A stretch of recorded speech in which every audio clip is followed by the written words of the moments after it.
I thought I knew her.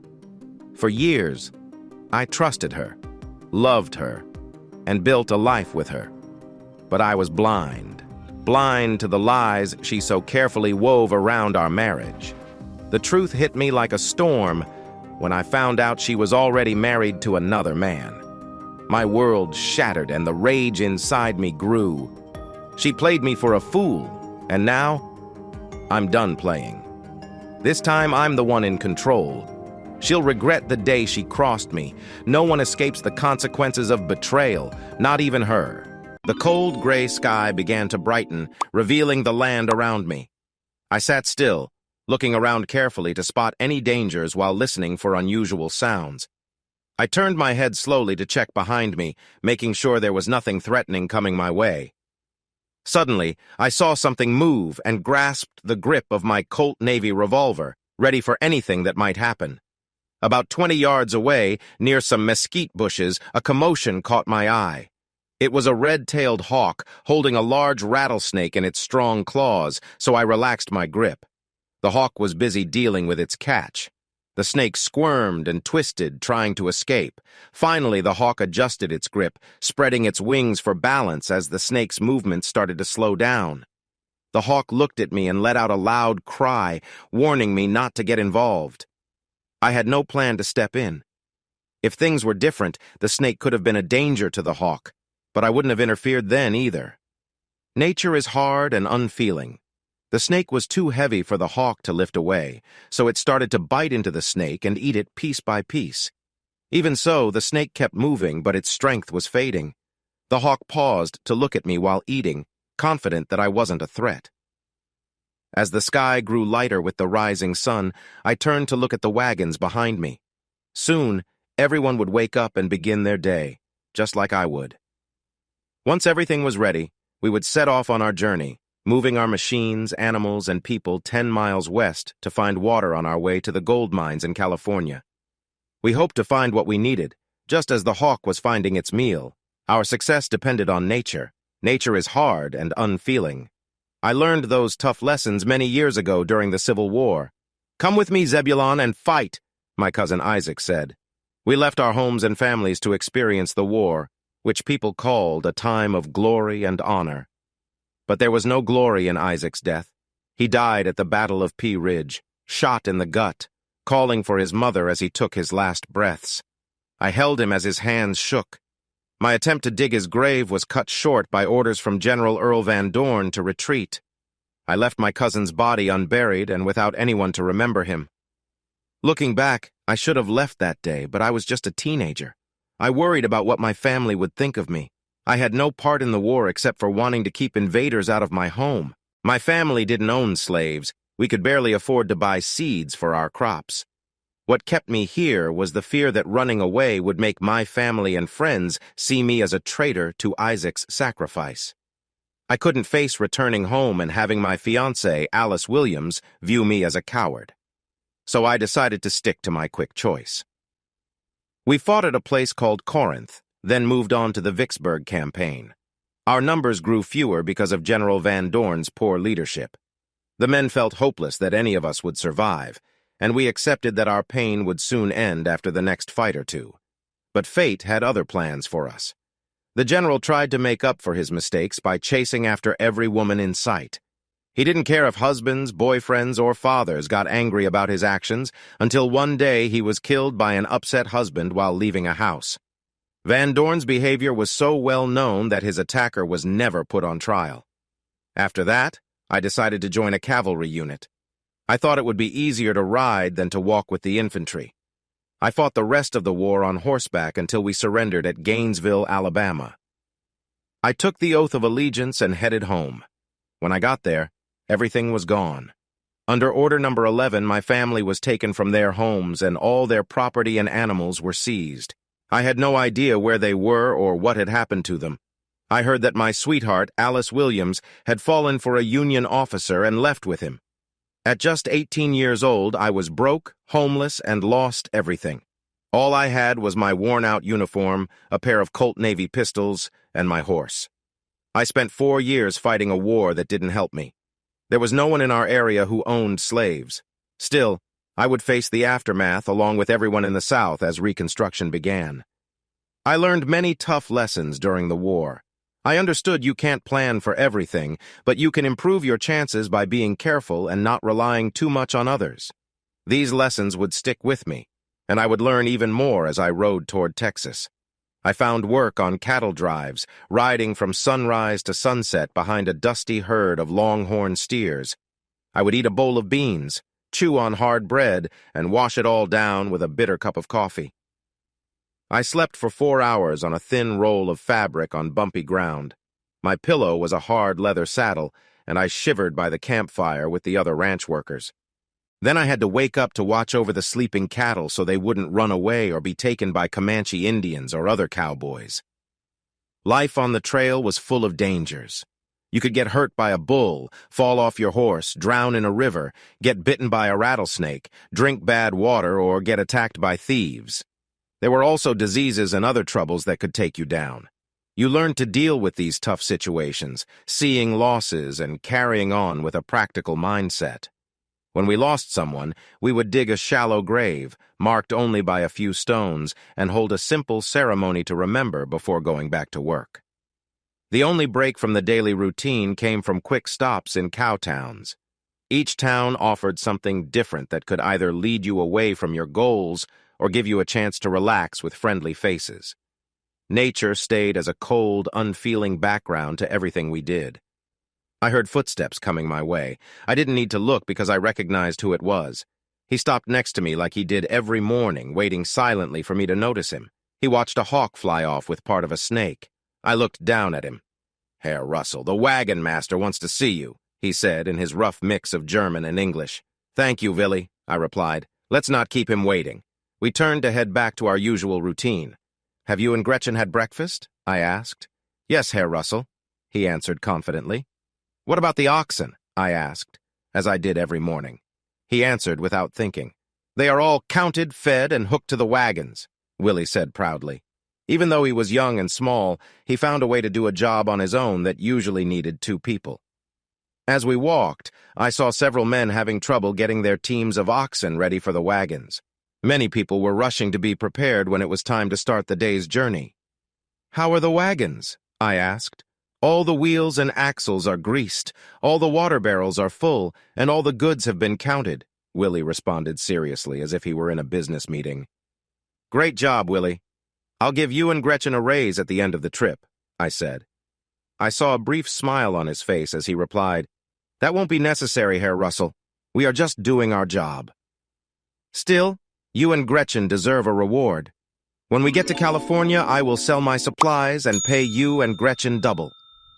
"Thank you, sir," Willie said, his eyes wide with excitement. "I noticed the wagon master, William Cutler, shouting orders at a family trying to pull their wagon out of the mud by the river. The wheels were stuck deep in the muck, and the family was struggling hard to free it. Mr. Russell, you need to unhitch your oxen and help Mr. Kors get his wagon out, then come back to join us," Cutler ordered. I understood what he was doing. Cutler wanted to show he was in charge. It would have made more sense to ask those who were not ready for the trip yet to help, rather than making me unhitch my oxen and then reconnect them later. I had ignored Cutler's title during the whole journey, and now he was seizing the chance to prove he was in control. Without saying a word, I let my body language show that I would comply. I turned to my wagons and saw Cutler smirking, pleased with himself as he moved on to bother someone else. I had taken too many orders during the war and on cattle drives, using common sense to solve problems rather than following pointless commands. Sometimes, you just have to cut through confusion. I waved over a nearby wagon team that was getting ready to help the Kors. Willie went through the camp to find more volunteers. I started shoveling mud away from the wheels and placed branches under them to help when we were ready to pull. In just 10 minutes, with the mule team and the volunteers pushing from behind, the wheels rolled over the branches and the wagon was back on solid ground. Everyone cheered for the successful effort, and the Kors family thanked everyone who helped. Mr. Kors was so happy that he shook my hand twice as he went around thanking everyone. I stopped him before he could take my hand for the 3rd time, but he still held my arm kindly, and for a moment I thought he might be even more grateful. "Thank you for your help," he said warmly. "I'm Herman Kors, and you are—" "I'm Zebulon Russell, and I need to get back to my own wagons," I replied, not wanting to engage too much. He stepped back a little, surprised by my short reply. "I'm sorry, sir. I meant no harm," he said quickly. "I just wanted to show my thanks for your help." I cut off his apologies. "If you want to show thanks, don't park your wagon so close to the river again. The weight will always make your wheels sink where the water is. I don't want to help you get your wagon free every morning for the whole trip. Keep your wagon away from the water," I said. "It might be a hassle to bring water to camp, but it's better than getting you unstuck every day." I could see that Kors started to understand the lesson I was trying to teach him. I wondered if he would learn all the other lessons during our journey. For instance, his wagon was filled with heavy furniture. Already his horses were struggling with the load, and we weren't close to the Rockies yet. I knew he and his family would face tough times when his horses grew tired. Whether they would be okay after that depended on the harsh conditions around us. I turned away and noticed Colonel William Cutler's face. He realized I had ignored his plans. I would keep an eye on him. If things got worse, I would be ready to handle it, just like I had with others before. Whether I walked away or he did would depend on what happened next. It always came down to nature. I climbed into my wagon and saw Willie getting into my second wagon. He held the reins tightly, focusing on the road ahead.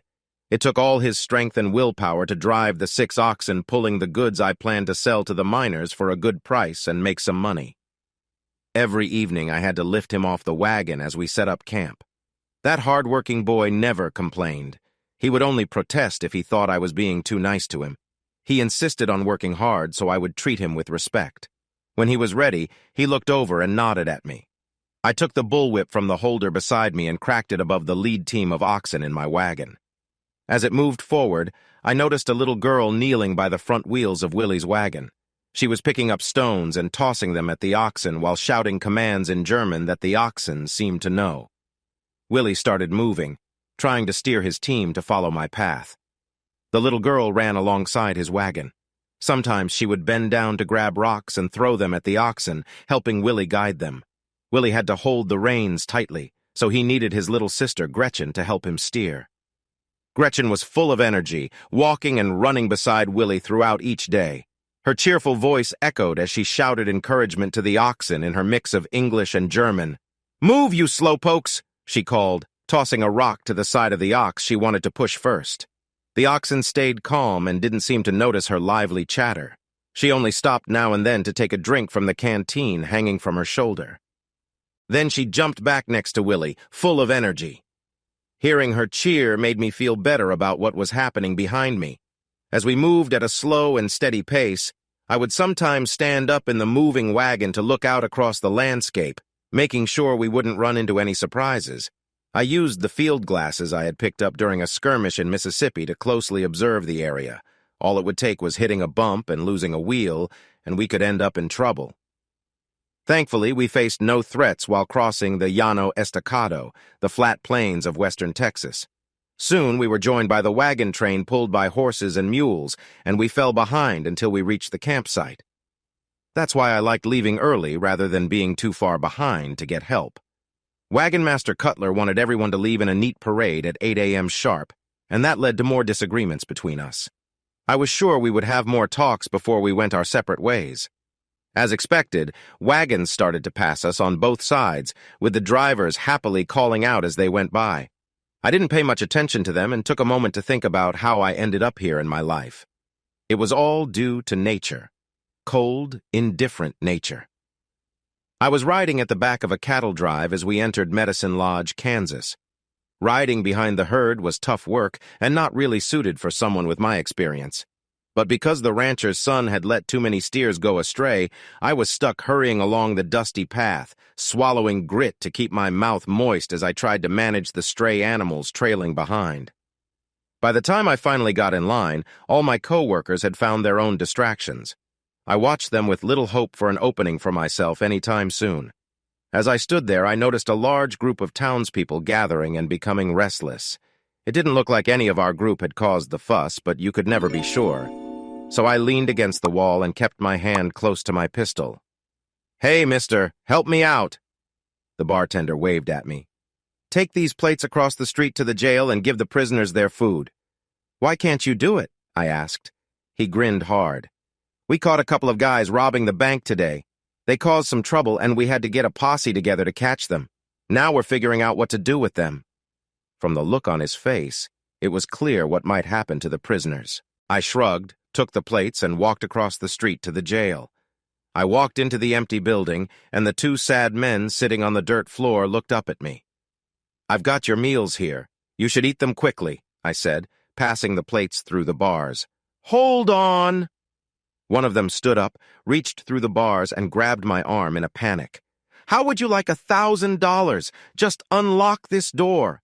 "Listen," I replied, "if I do that, I'll be in big trouble, just like you. Besides, it looks like you don't have $1,000. If you did, why try to rob the bank?" He nervously licked his lips.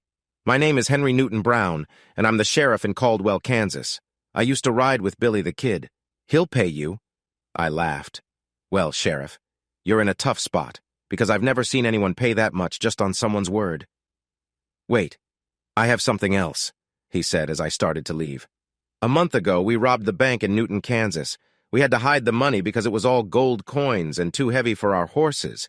We haven't had time to go back for it, which is why we tried robbing this bank. I drew a map.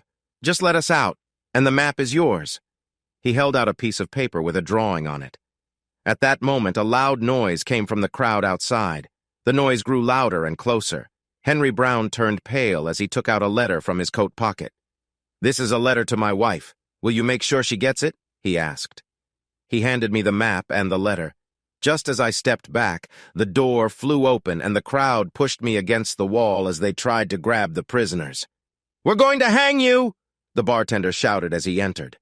As the door swung open, Brown and the other prisoner rushed out, fighting through the surprised crowd to escape. The mob followed them, and I stepped away from the wall when I heard shots being fired and cheers coming from outside. When I walked outside, the scene was wild as the crowd reacted to what was happening. I made my way back to the saloon, waiting for the bartender to come back to serve me a drink. Finally, with a drink in hand, I walked over to the boss to get my pay, hoping for enough for a meal, a bath, and maybe some nice company. His face fell when I sat down at the table. He barely looked at his ledger before pulling out a dollar bill and handing it to me. "There must be a mistake, boss. You owe me $5, I said, confused. "That was before you lost all those steers, Zeb." "I have to take that out of your pay," he mumbled. "You mean the steers your son lost?" "That wasn't my fault." "You want to hold someone responsible? Make sure it's the right person," I said, feeling really frustrated. "Nope, it's your fault, Zeb. That's what I've decided," he replied, sounding nervous. He should be nervous. People have lost their lives over much less than an argument about $4. I saw some of my coworkers paying close attention, ready to defend the boss if things got messy. If I made a big scene, I would be in serious trouble. I turned to look at my boss, who seemed far away and uncaring. I thought about the year I had spent working for him, putting in so much effort, and realized that to him, I wasn't even worth $4. I relaxed my body to appear calm, stood up, and quietly walked away with my dollar. 2 days later, I was woken up to take my shift watching over the herd at midnight.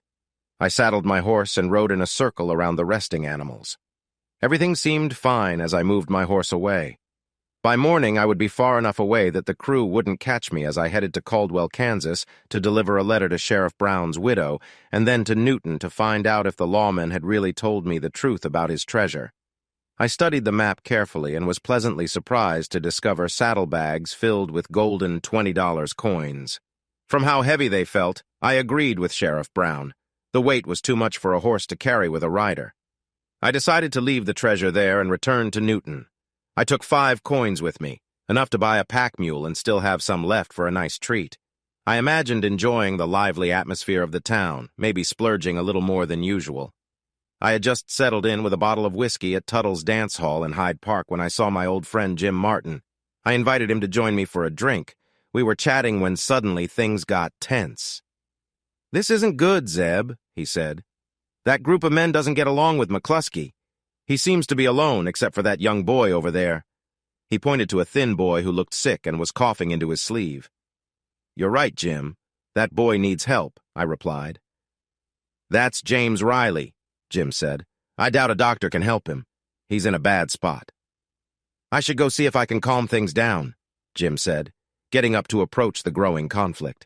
Before he could reach them, the group of men, done arguing, pulled their guns and shot McCluskey before he could defend himself. The room fell silent as people gasped in shock.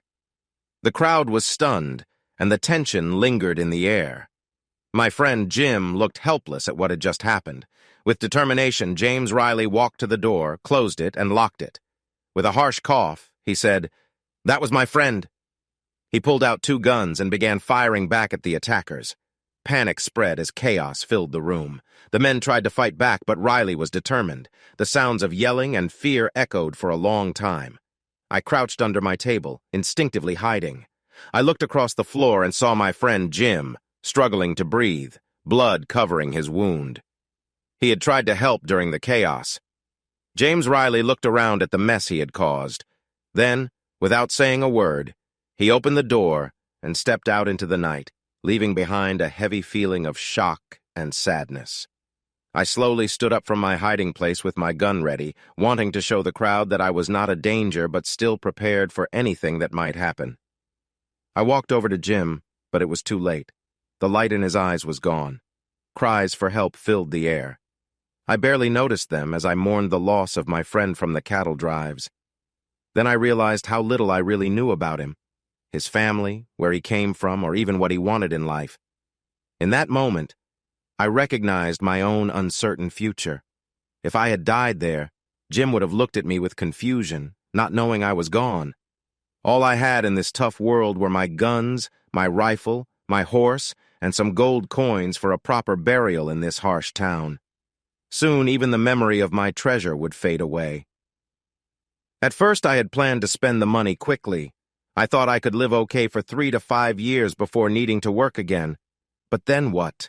Go back to the cattle drives and wear myself out even more? Then I realized I had a chance to change my life. I could use the treasure to start a trade. Even better, I could invest the treasure and make a quick profit before settling into a steady job.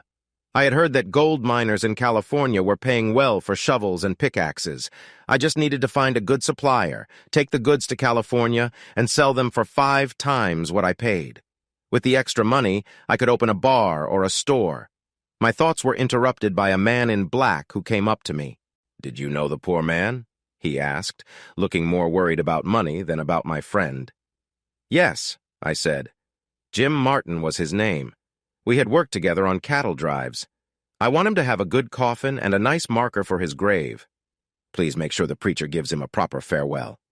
His eyes brightened as I gave him a gold coin for the services. "I'll be at the service in the morning," I said.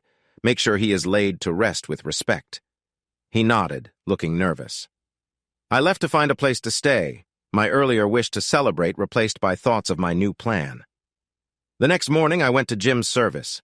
After saying my goodbyes, I headed to the stable and bought a pack mule. Then I set off with my caravan to collect the gold and travel east to St. Louis. It took me 2 weeks to get to St. Louis. When I rode into town, people glanced at me for a moment before going back to their work. The city had changed a lot since the war. It had turned into a busy city that I hoped would let me buy supplies at good prices, get 2 sturdy wagons and the animals I needed, and hire someone to drive the second wagon. Then, I would rent a freight car to send everything to Independence, Missouri, the starting point for the Oregon Trail, my route to California. I planned to join a wagon train of 500 wagons, families traveling together for safety as we made our way west. These 500 wagons carried hopes and dreams. I thought only 1 in 5 would finish the journey. I rode up to the nearest stable, got off my horse, and stretched out my stiff muscles from the long ride. As I tied my horse and pack mule to the post, a young boy came over to me. The boy looked about 10 years old. His messy blonde hair had been quickly smoothed down to look nicer. His clothes had some dirt brushed off, but the stains and tears showed he had seen hard times. "Excuse me, sir. $1 to take care of your horse and mule?" His soft voice nearly hid the need for money. Just then a man burst out of the stable. He roughly pushed the boy down, and the child fell hard onto the dirt. "Boy, how many times do I have to tell you not to bother my customers? Now get out of here before I teach you a lesson," the man yelled. The thin boy flinched as he got back up.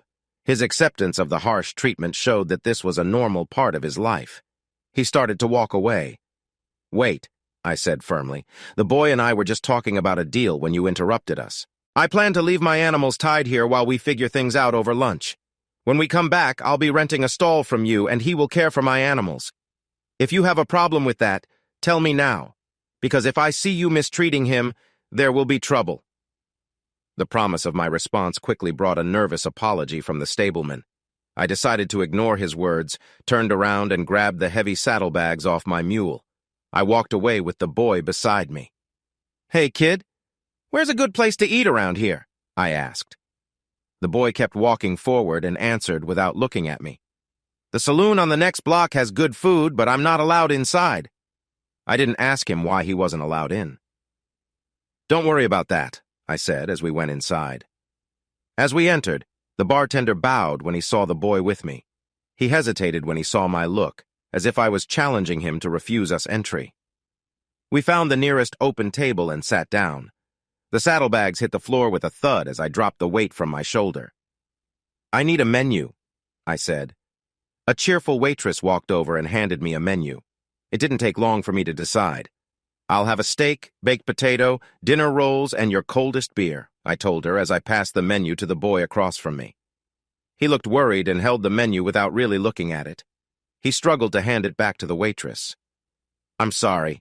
I can't afford to eat with you," he said, clearly disappointed as he thought about his empty stomach. "Kid, I invited you to lunch to talk business, so I'll pay for your meal." His eyes widened in surprise, realizing he would get to eat. He seemed awkwardly thankful, so I changed the subject. "Bring the boy the biggest steak you have, a baked potato, rolls, and that big bottle of apple cider over there," I said, pointing to it. "Now, before we start talking, we need to eat," I said, spreading butter on a hot dinner roll. Soon the boy copied me, and I called for more rolls for our table.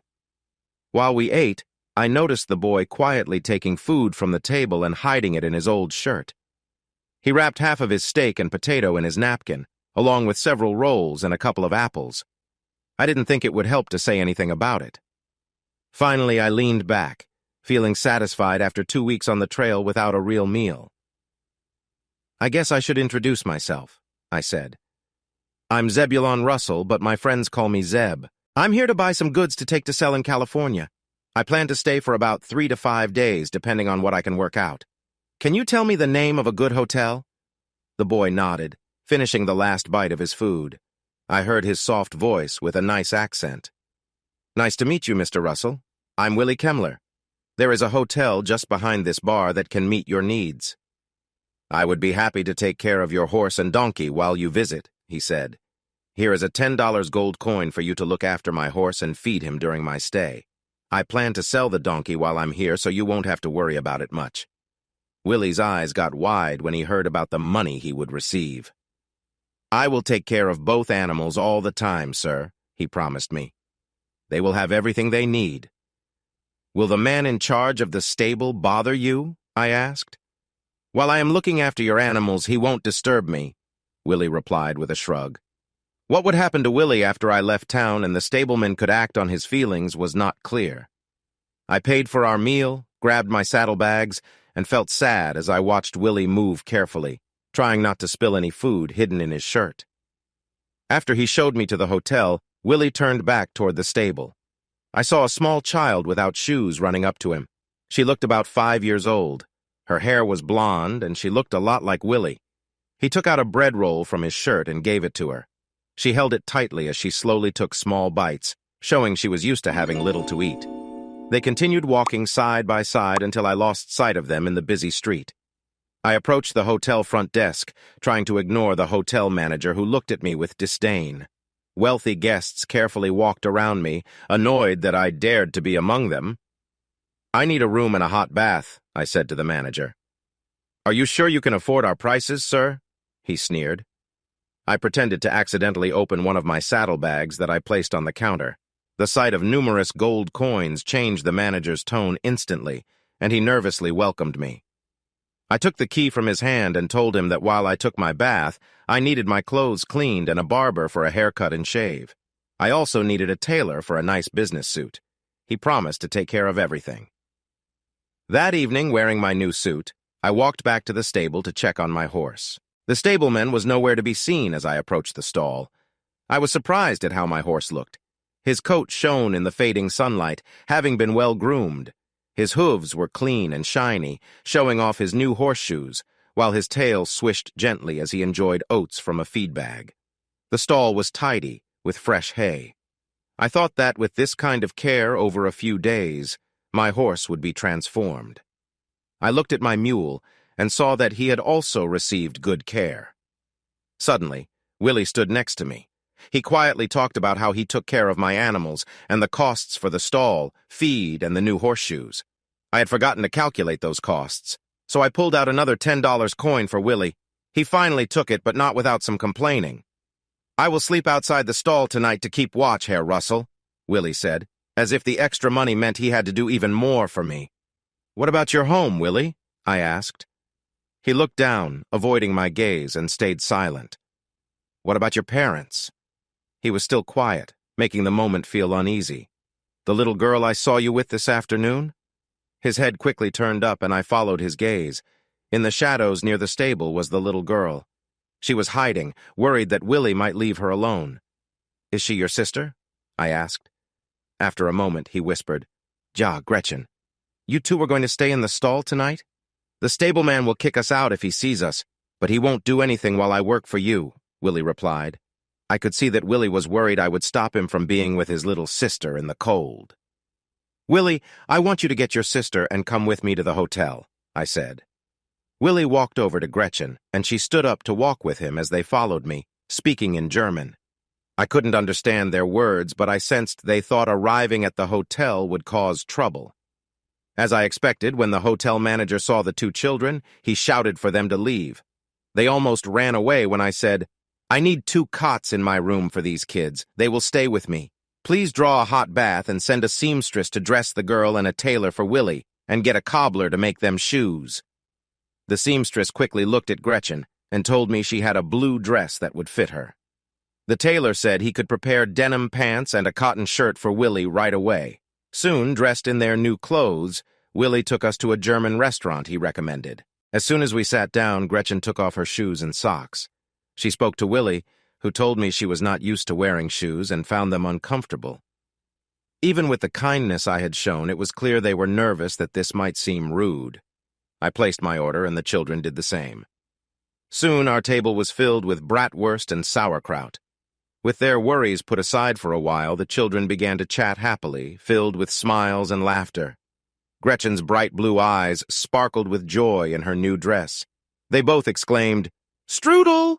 when the dessert appeared, clearly thrilled. Willie helped me understand Gretchen's words as we left the restaurant, feeling full and pleased with our meal. Before I turned off the lantern, they both said goodnight to Herr Russell. I noticed Gretchen holding her new shoes tightly. The next morning, I woke up to find that the children were gone. The beds were made, and Gretchen's shoes were neatly placed on her blanket. I got dressed and went to the stable, where I found Willie already working. Gretchen was happily feeding my horse an apple. I told them I would be out for most of the day. I gave Willie some money for lunch and set off to meet someone I could make a deal with. The first manufacturer I talked to listened to my ideas and told me about a great chance. Another person had the same plan as I did and had ordered 2 big wagon loads of tools. These included shovels, pickaxes, hammers, saws, and more. Since the handles hadn't been attached yet, shipping was cheaper, but the buyer's loan didn't go through. Now, he had 2 wagon loads of tools stuck on a train, and the manufacturer was losing money. I told the manufacturer that I could make a deal, but I needed to check out the tools first. He quickly took me to the train yard where I saw the 2 big Conestoga wagons he mentioned. They were strong and well made for a long trip. The tools looked good and matched what he said. We went back to his office to negotiate, and I managed to get a small discount for paying in cash. We wrote up the contract and signed it. I felt lighter as I left, no longer carrying the weight of the saddlebags. Now I had some money left for future expenses. Next, I went to the stable yard. Willie was still taking care of my horse, so I asked the stableman about the next stockyard. He showed me a man who looked a bit suspicious. I told him I wanted to buy 12 good oxen and sell a pack mule. His face lit up as he showed me the 12 strong oxen that could easily pull my wagons. We made a deal, and he promised to arrange transport for the oxen by train. We shook hands, and I promised to pay him that evening after picking up the last saddlebag from the hotel safe. As we headed out for dinner, I shared the day's adventures with Willie. When I shared the news about buying cattle, he looked worried right away. "Herr Russell, you need to be careful. The owner of the stockyard has a bad reputation. He sells his best oxen and gives sick or lame ones to buyers who don't know better. They only find out when the oxen are taken off the train in Independence. I know of at least 10 people this has happened to." I felt angry that I had fallen for this trick. "Has anyone complained?" I asked Willie. "Yes, 3 times," Willie answered. "All 3 men were found in bad shape in the streets the next morning." I thought about my own choices. I could walk away since I hadn't paid any money yet. I could look for oxen in Independence, but they would cost more and probably not be as good. Still, I wanted those animals, and I also wanted to teach the stockyard owner a lesson. "Willie, what if I go through with the deal? Can you think of a way to make sure I get the oxen I bought?" Willie sat for a moment thinking. "It could work, but we have to be careful. They will be watching you, so you can't be here during the switch. It would also be dangerous for whoever helps with the switch. They will investigate and find out who was involved." He said this calmly, wanting to see if I understood what he was hinting. "Willie, have you and Gretchen ever thought about moving to California?" That evening, I went to finish the deal for the oxen. When I presented the detailed bill of sale, listing each animal, the owner hesitated for a moment before greed took over, and he signed my original copy. I noticed that Willie and Gretchen were not there. The stall where my mule had been was empty, and my horse was already loaded onto the train heading to Independence at sunrise. I checked out of the hotel so I could leave early the next morning. As the train left the station, I got up from my seat in the passenger car and walked to the cattle car. Willie and Gretchen were already taking care of the oxen when I got there. I looked inside and saw the right animals were there. I asked Willie how he managed to switch the oxen without being caught. They load the oxen at midnight. The stockyard owner keeps his best oxen in a separate pen at the end of the day, and the sick animals are moved to the pen with the better ones. The yard worker is too lazy to do it himself, so he hires workers to move the animals to the train yard. I waited until night and moved the healthy oxen back to their usual pen and took the lame ones out. The workers didn't pay attention to notice the difference. I laughed at how simple Willie's plan was and congratulated him. I then asked if he and Gretchen wanted to join me in the passenger car. They talked in German, and Willie told me they would stay with the oxen. When we arrived in Independence, just as we were getting off the oxen, the town marshal appeared with an angry, well-dressed man holding a telegram. "There they are, Marshal! Arrest the thieves!" he shouted. "Who are you calling a thief?" "I bought these oxen legally," I shouted back. "You're a liar! This telegram from St. Louis this morning shows you stole these animals." "I have a bill of sale for these animals with a full description of each one," I said, handing him the paper. The marshal read the bill of sale carefully, ignoring the angry man waving the telegram. He looked at each animal, matching them to their descriptions. Finally, he said, "There's no proof these animals are stolen." "What do you mean, Marshal? I have this telegram," the man yelled. "Lawyer Dobbs, that's not a legal paper, so I can't take these animals," the marshal replied as he walked away from the shouting lawyer. "Don't worry, Marshal. In 30 minutes, I'll have a legal notice to take back these animals, as well as an arrest order for these thieves," he shouted at the marshal's back. "Lawyer, when you come back with those papers, be prepared," I warned. My words surprised him. "What do you mean?" he stammered. "You called me a liar and a thief, and I won't forget it if I see you again. If you come back here, I'll take it as a threat. So think about whether they pay you enough to take that risk." The man quickly swallowed and ran after the marshal. He didn't come back 30 minutes later as we moved our wagons to the meeting place of the wagon train. We parked our wagons a bit away from the main group. I hadn't noticed before, but Herman Kors had followed me, along with some of his friends. I groaned, realizing my tough attitude didn't stop honest Kors from wanting to be friends. Willie had unhooked the oxen, and Gretchen was leading them to water. "Come on, silly beasts," she called as the calm oxen followed her without hesitation. I winced again at her lively way with the animals. Willie told me that much of her English came from listening to the straightforward talk of the mule drivers at the nearby stockyard. I took out the stakes for my simple tent, drove them into the ground, pulled away the tarp attached to the wagon, tied it to the stakes, and our tent was already up. Herman Kors watched what I did and stopped his family from setting up their tent. Soon, they had theirs up in the same way. Maybe he could learn, I thought as I prepared our campfire. After we had our simple meal, one of the Kors kids shyly came over and asked if Willie and Gretchen wanted to come to their wagon. Until that moment, every night, Willie and Gretchen had stayed close to me, but I could see them watching the other children playing by the campfires. I encouraged them to join if they wanted to. They followed another child back to the Kors and started to play with their kids. While I watched them, I began to unpack the bedrolls. I also checked on the animals and our wagon train. "Shameful women!" shouted the preacher Jim Jeffers, pointing at a wagon with 6 women and a driver. Some looked embarrassed. One woman, hands on her hips, laughed and said, "Hey, Preacher Jeffers, if you give me $1, I'll show you what I can do." Laughter erupted among the small crowd, drawn more to the scene than to any message of faith. This only made the preacher shout louder, "The good book says not to let a witch live." The woman shot back, "Let the one without sin throw the first stone. That means you, Preacher Jeffers." I soon grew tired of the show and headed back to my tent, lying down on my bedroll. I stayed awake until I heard Willie and Gretchen getting ready for bed. My usual 4 hours of sleep would soon pass, and then I would keep watch for the rest of the night. I woke in the quiet of the night, feeling uneasy. After a bit, I got up to check on things. It was calm. Our fire had burned low, so I went to check on the animals. Everything was fine, so I returned to the campfire and started it up for breakfast. The smell of food roused Willie from his sleep. He blinked awake and began getting ready for the day. Gretchen soon followed, stretching and smiling at me as I pulled the hot biscuits from the skillet. They were so hot that I had to flip them from hand to hand until I finally placed them on a plate. I let out a soft sigh of frustration, making Gretchen giggle. "Good morning," a lovely voice said. I turned around, surprised. It was one of the women from last night's commotion. I stood up to face her. She was tall, with red hair that hung over her shoulders, blue eyes shining in the firelight, and high cheekbones giving her a striking look. Her fair skin looked beautiful against her hair. She had a charming smile that easily caught attention. I made sure not to stare too long, noticing her nice white blouse and long skirt that covered everything but still had an inviting charm. The surprised look on my face seemed to catch her off guard. "Oh, I'm sorry. I thought Gretchen would have told you. She asked me to join her for breakfast. I didn't mean to interrupt." "I'll just leave," the flustered woman said. She turned to go.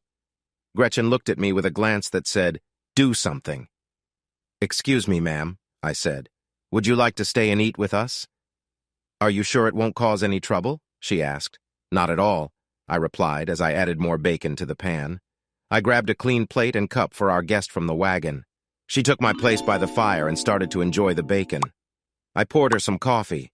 She thanked me and held the warm cup with both hands, blowing gently on it to cool it down. There was a short silence. "I'm Zebulon Russell," I said to fill the gap. "Nice to meet you, Mr. Russell. I'm Megan Kelly."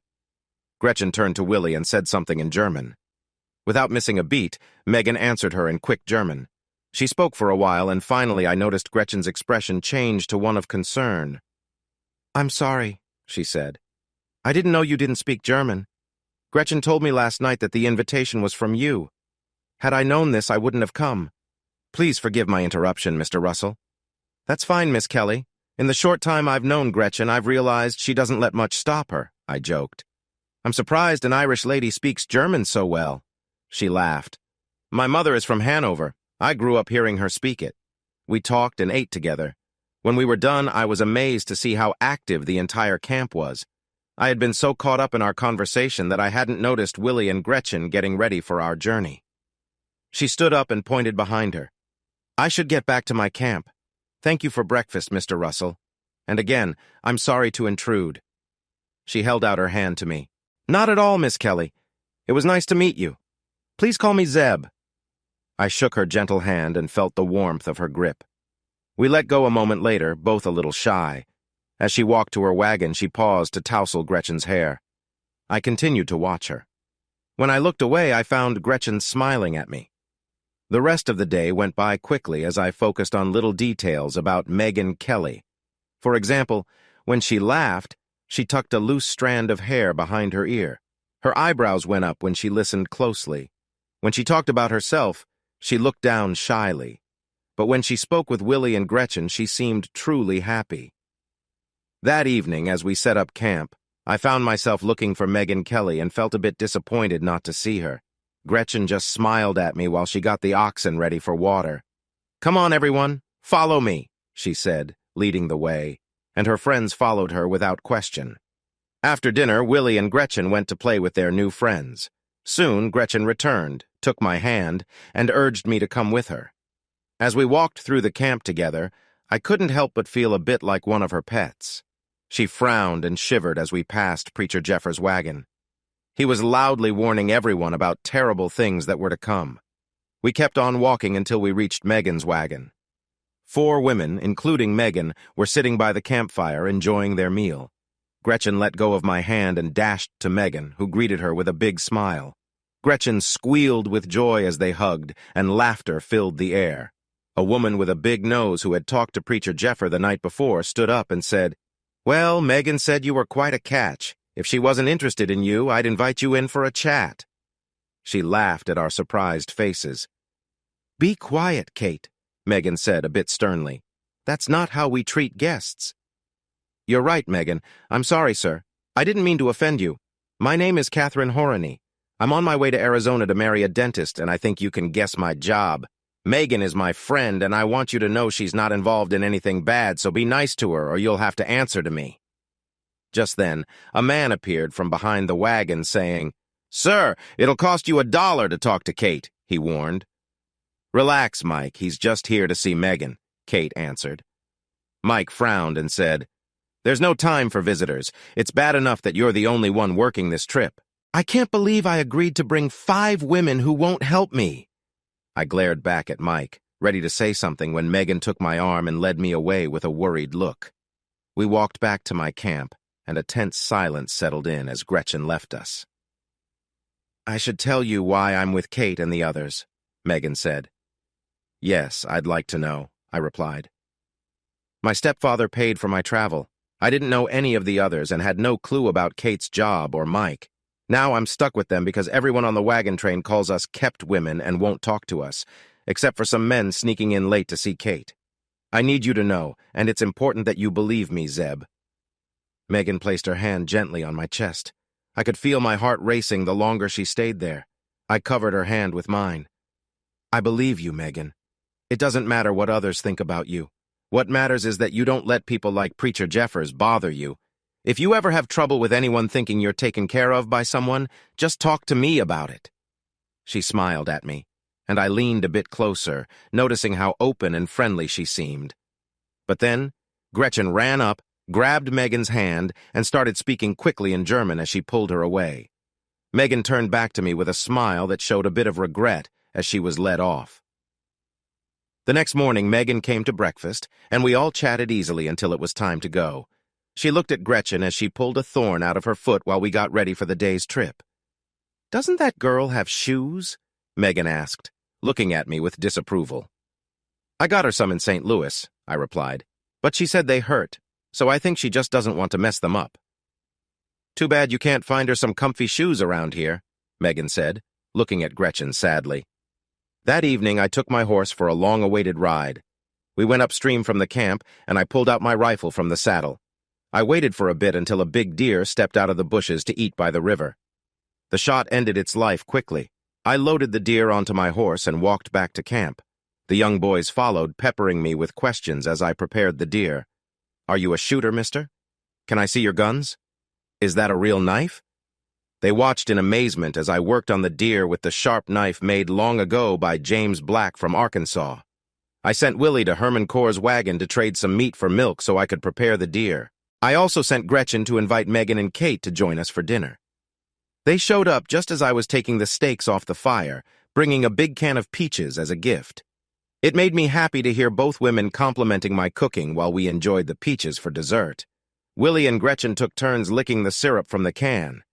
"Zeb Russell, if you treat a woman half as well as you cook, then I'm proposing right now," Kate said with a smile. Then she turned to Megan. "Don't worry, I'm not trying to take your man. At least not until you decide what to do with him." Kate looked at me with thankful eyes. "Thank you, Zeb, for inviting me. You have no idea what it means to a woman with a reputation. I should probably head back now. Mike gets a little worried when I'm not bringing in money." "God only knows what he thinks he will do with it out here," she complained. As I tied the deer hide to the Conestoga wagon's cover, I saw Megan take out a tortoise-shell comb. She sat Gretchen on her lap and started to brush her hair. Gretchen snuggled close to Megan, who sang a gentle song. It felt nice to see their little moment together. Willie was smiling as he worked on a rope needed to tie down the water barrel on the wagon. Gretchen climbed off Megan's lap, took the comb, and began brushing Megan's hair while she sat peacefully by the fire, smiling. I realized I wanted this more than anything else. I wanted love and a family. I wanted to spend my days with them, sharing kind moments with this lovely Irish girl. My heart filled with joy whenever Megan was near, and I dreamed of the time we spent together. That night, as I lay in my sleeping bag, I noticed Gretchen was still awake. In the stillness, I heard her soft voice whisper, "Mutter." I easily understood what that meant in English. For the next 2 weeks, we fell into a happy routine. Megan would come in for breakfast, cooking while Willie and I took care of the wagons and Gretchen looked after the oxen. In the evening, she would come back, sometimes with Kate, and we would enjoy our time together. She would say goodnight to Gretchen and Willie with a warm smile, and sometimes she caught me looking at her. We all felt a little sad when she had to leave. The next evening, Gretchen sat in Megan's lap for their usual hair brushing. I walked over with the cured deer hide, laid it on the ground, and carefully traced Gretchen's feet with my knife. I took off Megan's shoes without asking, and seeing her small, bare feet made me happy, so I focused on my work. I moved to the side as Megan grumbled and put her shoes back on before returning her attention to Gretchen. As the evening came to a close, Megan said her goodbyes to the kids. She shot me a look that showed she was not happy about what I had done. I then held out 2 pairs of moccasins, one for Gretchen and one for Megan. Megan looked surprised. Gretchen squealed in joy as she took them, putting them on and running around happily. Megan came to stand by me, her mood brightening as she watched Gretchen dance around. "Zeb, look how happy she is," Megan said, putting her arm around me. She looked up at me with a warm smile. I pulled her close, feeling a nice connection between us. "She is very welcome," I replied, smiling back at her. The warmth and sweetness of her lips were just as I had hoped, a taste of bliss. As we grew closer, we shared kisses, each one more passionate than the last. When we finally pulled away, we saw Willie and Gretchen smiling at us. We reluctantly said goodnight. As Megan walked away, she asked Gretchen for her moccasins. Gretchen agreed, but complained a little, and Megan took them. I looked at the cheerful kids and said jokingly, "Be quiet," as I handed Willie his moccasins. That night, in the quiet dark, I heard Gretchen softly say, "Mom and Dad." That needed no translation. Breakfast came, and we all waited for Megan. She walked in wearing her moccasins and held Gretchen's out to her. Gretchen gasped. The colorful beadwork on them reminded us of how Comanche women designed theirs, just like Megan's. Megan had spent the whole night making a gift for Gretchen. Gretchen squealed with joy, probably waking up the whole camp. She hurried to put them on and stood her foot next to Megan's. "Thank you, Mom!" she shouted and then hugged her. Megan looked touched by Gretchen calling her that. Gretchen ran to her oxen and pointed at her moccasins. "Look, you guys," she said. The oxen moved closer to her, lowering their big heads to see her shoes. Megan and I watched as Gretchen played with the oxen. They followed her to the creek while she called them silly animals. "She thinks they are her pets," Megan said, amazed. "They think they are her pets," I replied, happy to see Megan so involved. "I'm glad you like the moccasins." "Yes, they are very comfy. Maybe you'll wear them when we get to California and I open my store. After that, I hope to see you wearing a gold ring I will give you." I felt a bit shy saying that, but I noticed the mood change. Megan's face looked different as she turned away, a little worried. I need to go," she stuttered and quickly walked away, then ran off. That night, Megan didn't come to my wagon. The next morning, I was in a bad mood. Megan didn't show up for breakfast again, and the kids moved about cautiously as I packed our things, feeling empty inside. Herman Kors walked over to me. We had been getting along better lately, but I waited for him to speak with a frown. "I need to talk to you, Mr. Russell. It's about the women on this wagon train. You know they are all going west to get married?" He said it tentatively. "Yes," I replied bitterly. "I had a tough time last night asking one to marry me." Kors flinched. "Yes, the pretty one. Everyone in the camp watched the two of you for weeks, wondering what would happen when you found out the truth." "What truth, Kors?"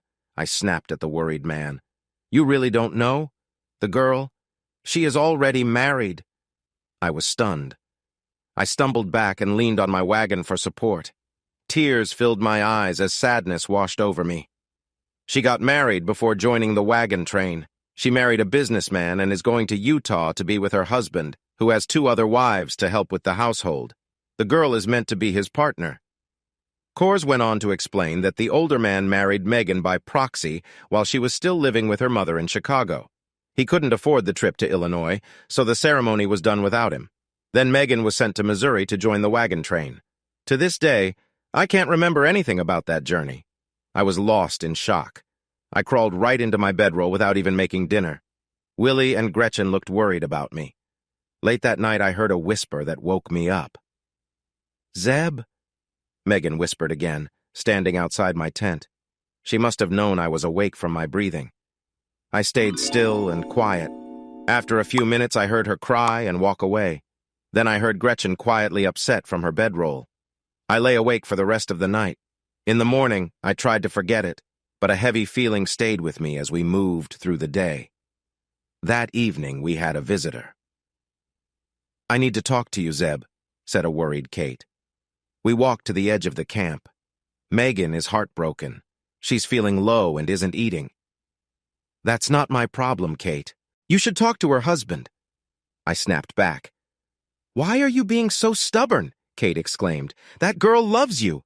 I think she fell for you the moment she saw you. All day she kept talking about the kind man with the 2 kids. She never told you why she had to marry. Her father had a partner, and when he died, her mother married him. But her stepfather ran the business into the ground and faced bankruptcy.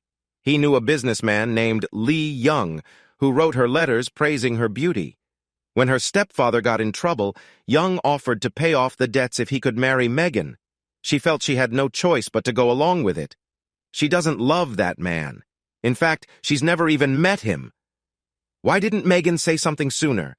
Why did she wait so long for me to find out?" I grabbed Kate's arm. "I don't know, Zeb. I just know that it's not too late. You need to talk to her. She cares for you," Kate said, trying to calm us both down. "You can make this right, Zeb." Kate turned to go back to her wagon. "Kate," I called her back, and she turned to look at me. "Megan isn't the only one feeling pain." Kate nodded, understanding as she walked away. The next evening, I went to find Megan. When I got to her wagon, I noticed she seemed tense. I said, "Can we talk?" She nodded quickly and walked with me a little way from everyone, but still where Kate could see us. We stood there looking at each other and then looking away. Neither of us wanted to start the conversation. Finally, I spoke up. "Should I call you Megan or Mrs. Young?" It felt like I had struck her hard. She took a deep breath, thinking about what to say. "Zeb, I never meant to hurt you," she began. "Being with you and the kids has been the happiest time of my life. You don't know how much I wished for your proposal, and then I was awake to the truth when you actually asked." She paused, noticing that I was quiet. "I came from a wealthy family, Zeb. My father spoiled us and said we would never have money troubles. But then he died and my mother married his business partner. All our money was lost under his care. We didn't know anything until he said we would go bankrupt unless I agreed to marry a man I never met. My family pressured me to accept this proposal. I signed some papers, had a ceremony, and was told I was now Lee Young's wife. I had to catch a steamship to St. Louis and then join a wagon train leaving from Independence, Missouri. I cut in. But why didn't you tell me from the beginning, Megan? Why let me think you were single and free? I was scared and alone, Zeb. Everyone was watching me, whispering that I wasn't free. Kate was the only friend I felt I could trust. Then Gretchen invited me into their group, and I suddenly had people who cared about me. I didn't want to lose that, so I kept pretending. It felt easier to hope that I could have a life with you. Kate closed her eyes, remembering her struggles from the last few days. I wanted to comfort her so badly. So what happens now, Kate? Will you leave him and be with me? You know I care about you and that I would treat you well. Kate started to cry, still avoiding eye contact with me. In my desperation, I said, Kate, you deserve better than a man who has 2 other wives, someone who can't give you the family you want. I pushed a little harder. Why, Kate? Why would you willingly go to him? She finally looked at me with tears streaming down her face and said, Because if I don't Zeb, my little sister will have to take my place. I stepped back from Megan, feeling tormented by the tough choice she had to make to protect her sister. I searched for a way out of this mess, but found none. The only idea I could think of was to leave my wagons behind, go to Salt Lake City, and confront the man myself. But if I did that, I knew I would be putting myself in danger, and Willie and Gretchen would be left alone in the wild. My wagons would be taken, and Megan would become someone else's prize when she reached Salt Lake City. I needed to find another way. The next morning, I worried about some rough land ahead. I told Willie to stop his wagon, got on my horse, and looked for an easier path. As I explored, the wagon train caught up with us. Cutler insisted on moving forward, even though Willie warned him about the rough ground. By the time I got back, the first 20 wagons had been badly damaged. I told everyone what I had found, and they decided to go around instead. Even though the group was upset, Cutler wanted to move ahead and leave the wagons behind. The whole camp was angry, and they voted to stay put for a week to fix things. My old friend Herman Kors took over for Cutler, and that made Cutler really mad. That afternoon, with some free time, I took Willie to the river to gather tree branches for fishing poles. We sat there and felt relieved, taking a break from the stress of the week. Slowly, we began to catch enough trout for a good meal. Willie asked, Do you want to invite Megan, bringing up a topic we had been avoiding? If you and Gretchen want to, sure. You know I would never stop you from seeing her, I answered. I know how much you both care about her. Megan cares for you both a lot and would do anything for you. There may come a time when you'll want to be with her. If that happens, just know that I always want what's best for you and Gretchen. Willie nodded. Frau Megan told us the same. Gretchen and I talked about this. We wish there was a way we could be with both of you. But if Frau Megan decides to leave the wagon train for Utah, I have to figure out what to do for me and Gretchen. I can't risk Gretchen's future on the choice of an old stranger. If we show up with Frau Megan in Utah without a plan, he might abandon us again. So we decided to stay with you. Gretchen is telling her about our decision now, he added. I patted Willie's shoulder, understanding that this was a tough choice for kids his age. We stood up and walked back to camp. A stranger was peeking into the back of my wagon. I handed Willie the trout and went to confront the man. I gripped my pistol firmly. What do you think you're doing, mister? I asked firmly. The man turned around, giving me a fake smile that made him look even more suspicious. I thought for a moment he might try to draw a gun, but I could see he was cautious and kept his hand away from his holster. Just curious about what you have, friend, he said, trying to sound friendly. You're not my friend, I replied. Get away from my wagon right now, I ordered. He laughed as he walked back, never turning his back to me. I felt uneasy about him. That evening, we started a poker game. The stranger had wandered into our camp while we were fishing. He introduced himself as Michael O'Rourke and said he would be in charge of the game after dinner. He kept bringing out bottles of whiskey, encouraging everyone to drink. One by one, he won against the players as more took seats. O'Rourke told jokes and made fun of the weary pioneers he faced. The bets grew larger as the players, a bit tipsy, put more on the line. O'Rourke laughed when someone got up after losing their money and stumbled back to their family. As midnight drew near, the last players were a frustrated Mike and William Cutler. Mike was losing his money quickly, and he was upset. O'Rourke kept teasing him about what he would use to bet when he ran out of money. Mike mentioned he had something else of value to wager. O'Rourke looked around, shaking his head. "I'm not interested in that," O'Rourke said. "If you want to offer something else, we might be able to work something out." Mike cursed, but then a glimmer of hope showed in his eyes. He was thinking about O'Rourke's idea. Others quickly warned him against it. Mike stood, fists clenched, and shouted, "I'll handle this my way!" O'Rourke laughed as he swept up another big win. I realized it was time for me to join the game. "Oh, new player!" O'Rourke mocked as he shuffled the cards.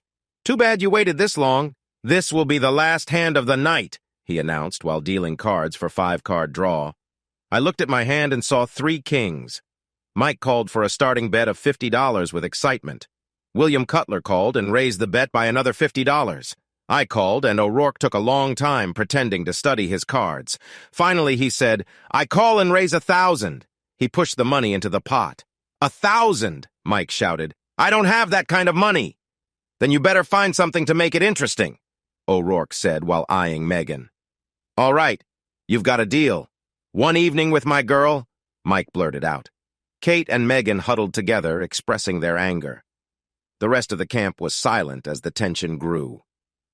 "1 evening?" O'Rourke sneered. "If you're betting her, you're giving her to me for good. When I leave, she leaves with me." Without thinking, Mike jumped up, grabbed Megan's wrist, and started pulling her away despite her protests. Kate tried to step in, but Mike pushed her aside, making her lose her balance. Megan seemed confused and clearly couldn't handle what was happening. "I see your 1,000!" Mike shouted happily as he went back to the table. Cutler looked around, asking people to lend him money for the bet. He was sure he had a great hand, but no one had money to give or didn't want to help him. In the end, he gave up his hand in disappointment. O'Rourke looked at me with a smile, excited for what was to come. I surprised him by taking out my last gold coins and matching his bet. "That's interesting," he said. "I thought you'd bet your wagons." He asked for more cards. Mike said he would stick with his original hand. I asked for 2 cards and tossed away my old ones, not even checking what I got. O'Rourke took 3 cards, and I watched him closely. "I'm the last to bet, so I'll raise another 1,000, O'Rourke said, looking very pleased. Now, Mike reluctantly joined Cutler, asking for money, offering something in return for help. But no one was interested. Realizing he had no choice, he folded and slumped back in his chair. Everyone turned to look at me. "I'll take your wagons for a bet," O'Rourke said confidently. "They're worth 10 times that amount," I replied quietly. "Maybe, but that's all I'll take," he replied with a smirk. I paused, thinking over his offer. "I call and I'll raise you a bullet," I said, pulling my Colt Navy pistol from its holster and laying it on the table. A surprised gasp went through the crowd, as if a spark of energy had shot through the room. Excited whispers grew and some people moved back from the table, sensing possible trouble. "What do you mean, raise a bullet?" O'Rourke frowned, keeping both hands on the table to show he wasn't threatening me. "Just that, a bullet," I replied. "You see, I know who you are now. I've seen you in many towns in Texas and Kansas. I never played against you, so you wouldn't remember me, but I watched you cheat at cards everywhere you played. Back then, you weren't known as Michael O'Rourke. They called you Johnny Behind the Deuce, a tricky gambler who moved fast. I've noticed you used the same tricks here. You cheated so openly that it seemed you wanted someone to call you out. You must have left a lot of angry players behind you. You'd give someone like Mike 4 jacks, then Cutler 4 queens, then me 4 kings. In the end, you'd deal yourself 4 aces. I let him understand that I knew what he had been doing. See, I haven't even looked at my cards. But I know you dealt me that 4th king, so I would go for the pot and lose my wagons to your 4 aces, Johnny." It was clear that Mike and Cutler had to hold back their reactions after I explained what had happened. Their irritation would have been entertaining to see if I weren't so focused on O'Rourke. I could tell he was very upset about being caught, and I felt like he might lash out any second. He narrowed his eyes and said, "What's stopping me from facing off against you? You say I'm cheating. You're not hiding your weapon. I could act before you could grab yours." "Johnny, you don't know about my hidden card. While your hands are on the table, I have another gun ready under it aimed directly at you."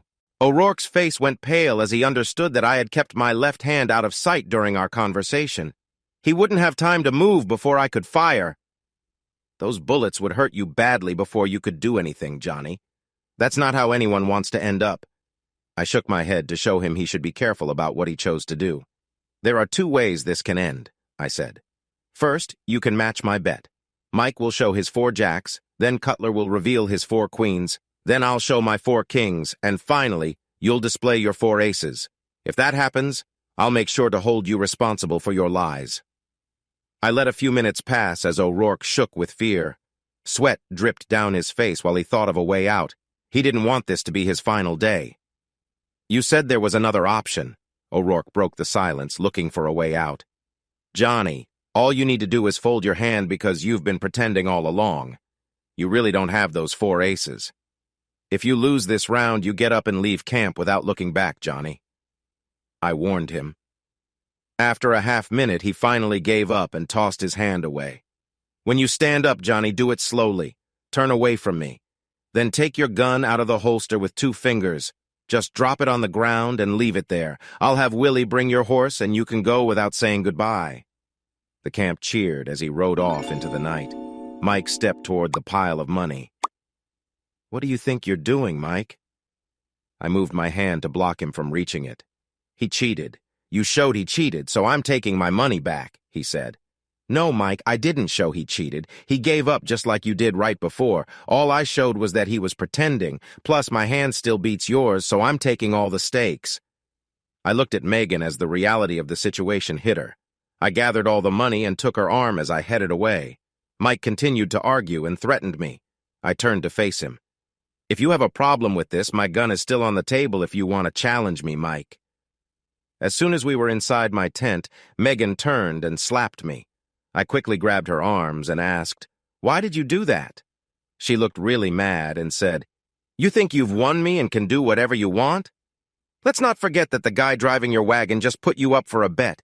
Do you really think I'm going to let you go back to that?" I replied. "No, I won you and I'm keeping you safe. You'll take care of the meals from now on and you'll be looking after those kids. When we get back on the trail, you'll drive the second wagon instead of Willie. And Gretchen will sit beside you instead of running 10 miles every day. And please, do something about her swearing. I am tired of hearing it. Do you understand me, Mrs. Young?" I said firmly. I stormed out of the tent and accidentally bumped into Willie and Gretchen, who looked surprised from overhearing us. Inside, Megan started crying. "Go in there and comfort her," I ordered. They quickly went inside to help her. I walked to every wagon owned by the players from poker that night. I called out until the person woke up and came outside to talk to me quietly. I returned their money as best as I could remember from O'Rourke, asking them not to tell anyone what I did. I spent a lot of time firmly turning down their thanks. By the end of the night, the only ones I hadn't been able to help were Mike and Cutler. "Kate, are you awake?" I whispered loudly. I heard some movement in the wagon, and Kate's head popped out. Even in the soft moonlight, I could see the marks from Mike's actions. She probably had some bruises from her broken nose. "Is Mike around?" I asked. "No, he's passed out from drinking," she said, sounding annoyed.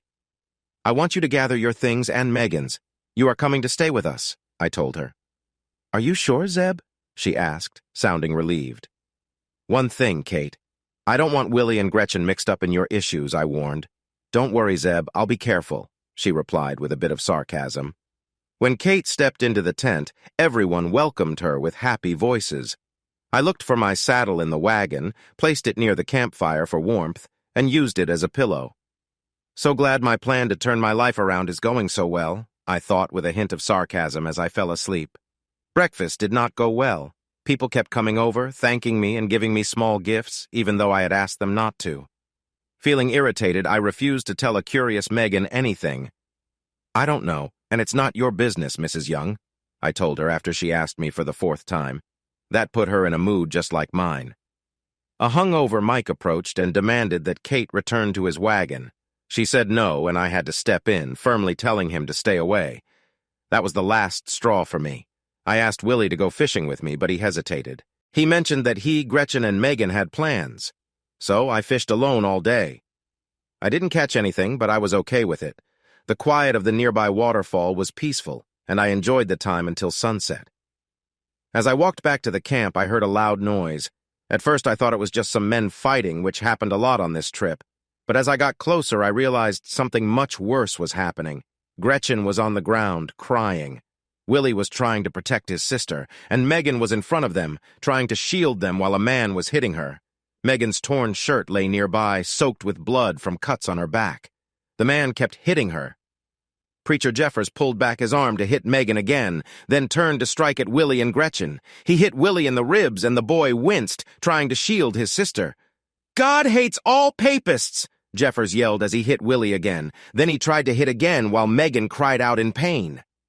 "God punishes those who help the papists," Jeffers shouted as he swung again. "God chose me to correct the wrongdoers," Kate shouted as Megan reacted to another blow, but Mike was holding her back. She fought to get free, but he was too strong. The crowd was shouting, but William Cutler kept them away with a shotgun, threatening anyone who tried to help. I didn't want to shoot at Cutler. I was too worried I might hit someone else. I took out my gun and ran over to Cutler, hitting him hard on the back of the head with my pistol just as Mike shouted a warning. Cutler fell to his knees, and the angry crowd moved forward, taking his shotgun. Then they turned on Mike and freed Kate. I focused on Jeffers. The preacher was about to hit again when I turned him around and struck him in the face with my pistol. He staggered back, trying to defend himself. I stepped closer and hit him again, and blood appeared on his cheek. He screamed and tried to back away, but the crowd pushed him back to me. He started to beg, asking me not to hit him. I answered by hitting him again in the mouth. His lips split open and he cried out in pain. Even as he begged, I kept hitting him until he was hardly recognizable. Just when I was about to hit him again, someone held my arm. Herman Kors looked at me seriously and said softly, "That's enough, Zeb. He deserves more," I growled, trying to pull my arm free. "No, Zeb." "That's enough," Herman said firmly. "You don't want to go any farther." "I do." "I'm sending him, Mike and Cutler, away from the wagon train," Herman declared. "That's not enough. They deserve more than that," I shouted. "Zeb, you don't want this weighing on your mind," Herman tried to reason with me. I looked him in the eyes. "Herman, you have no idea what I've already been through," I replied coldly. "These three won't change much." Herman made one last point. "Zeb, you're upsetting Megan and the kids." When he said their names, I glanced over. They were huddled on the ground, looking scared and shocked by my anger. My anger faded at the thought of hurting them. I put my pistol back in its holster and took a step towards them, hoping they'd forgive the rage they had seen. I reached out my hand to them. Willie and Gretchen ran to me, tears in their eyes, and hugged me tight.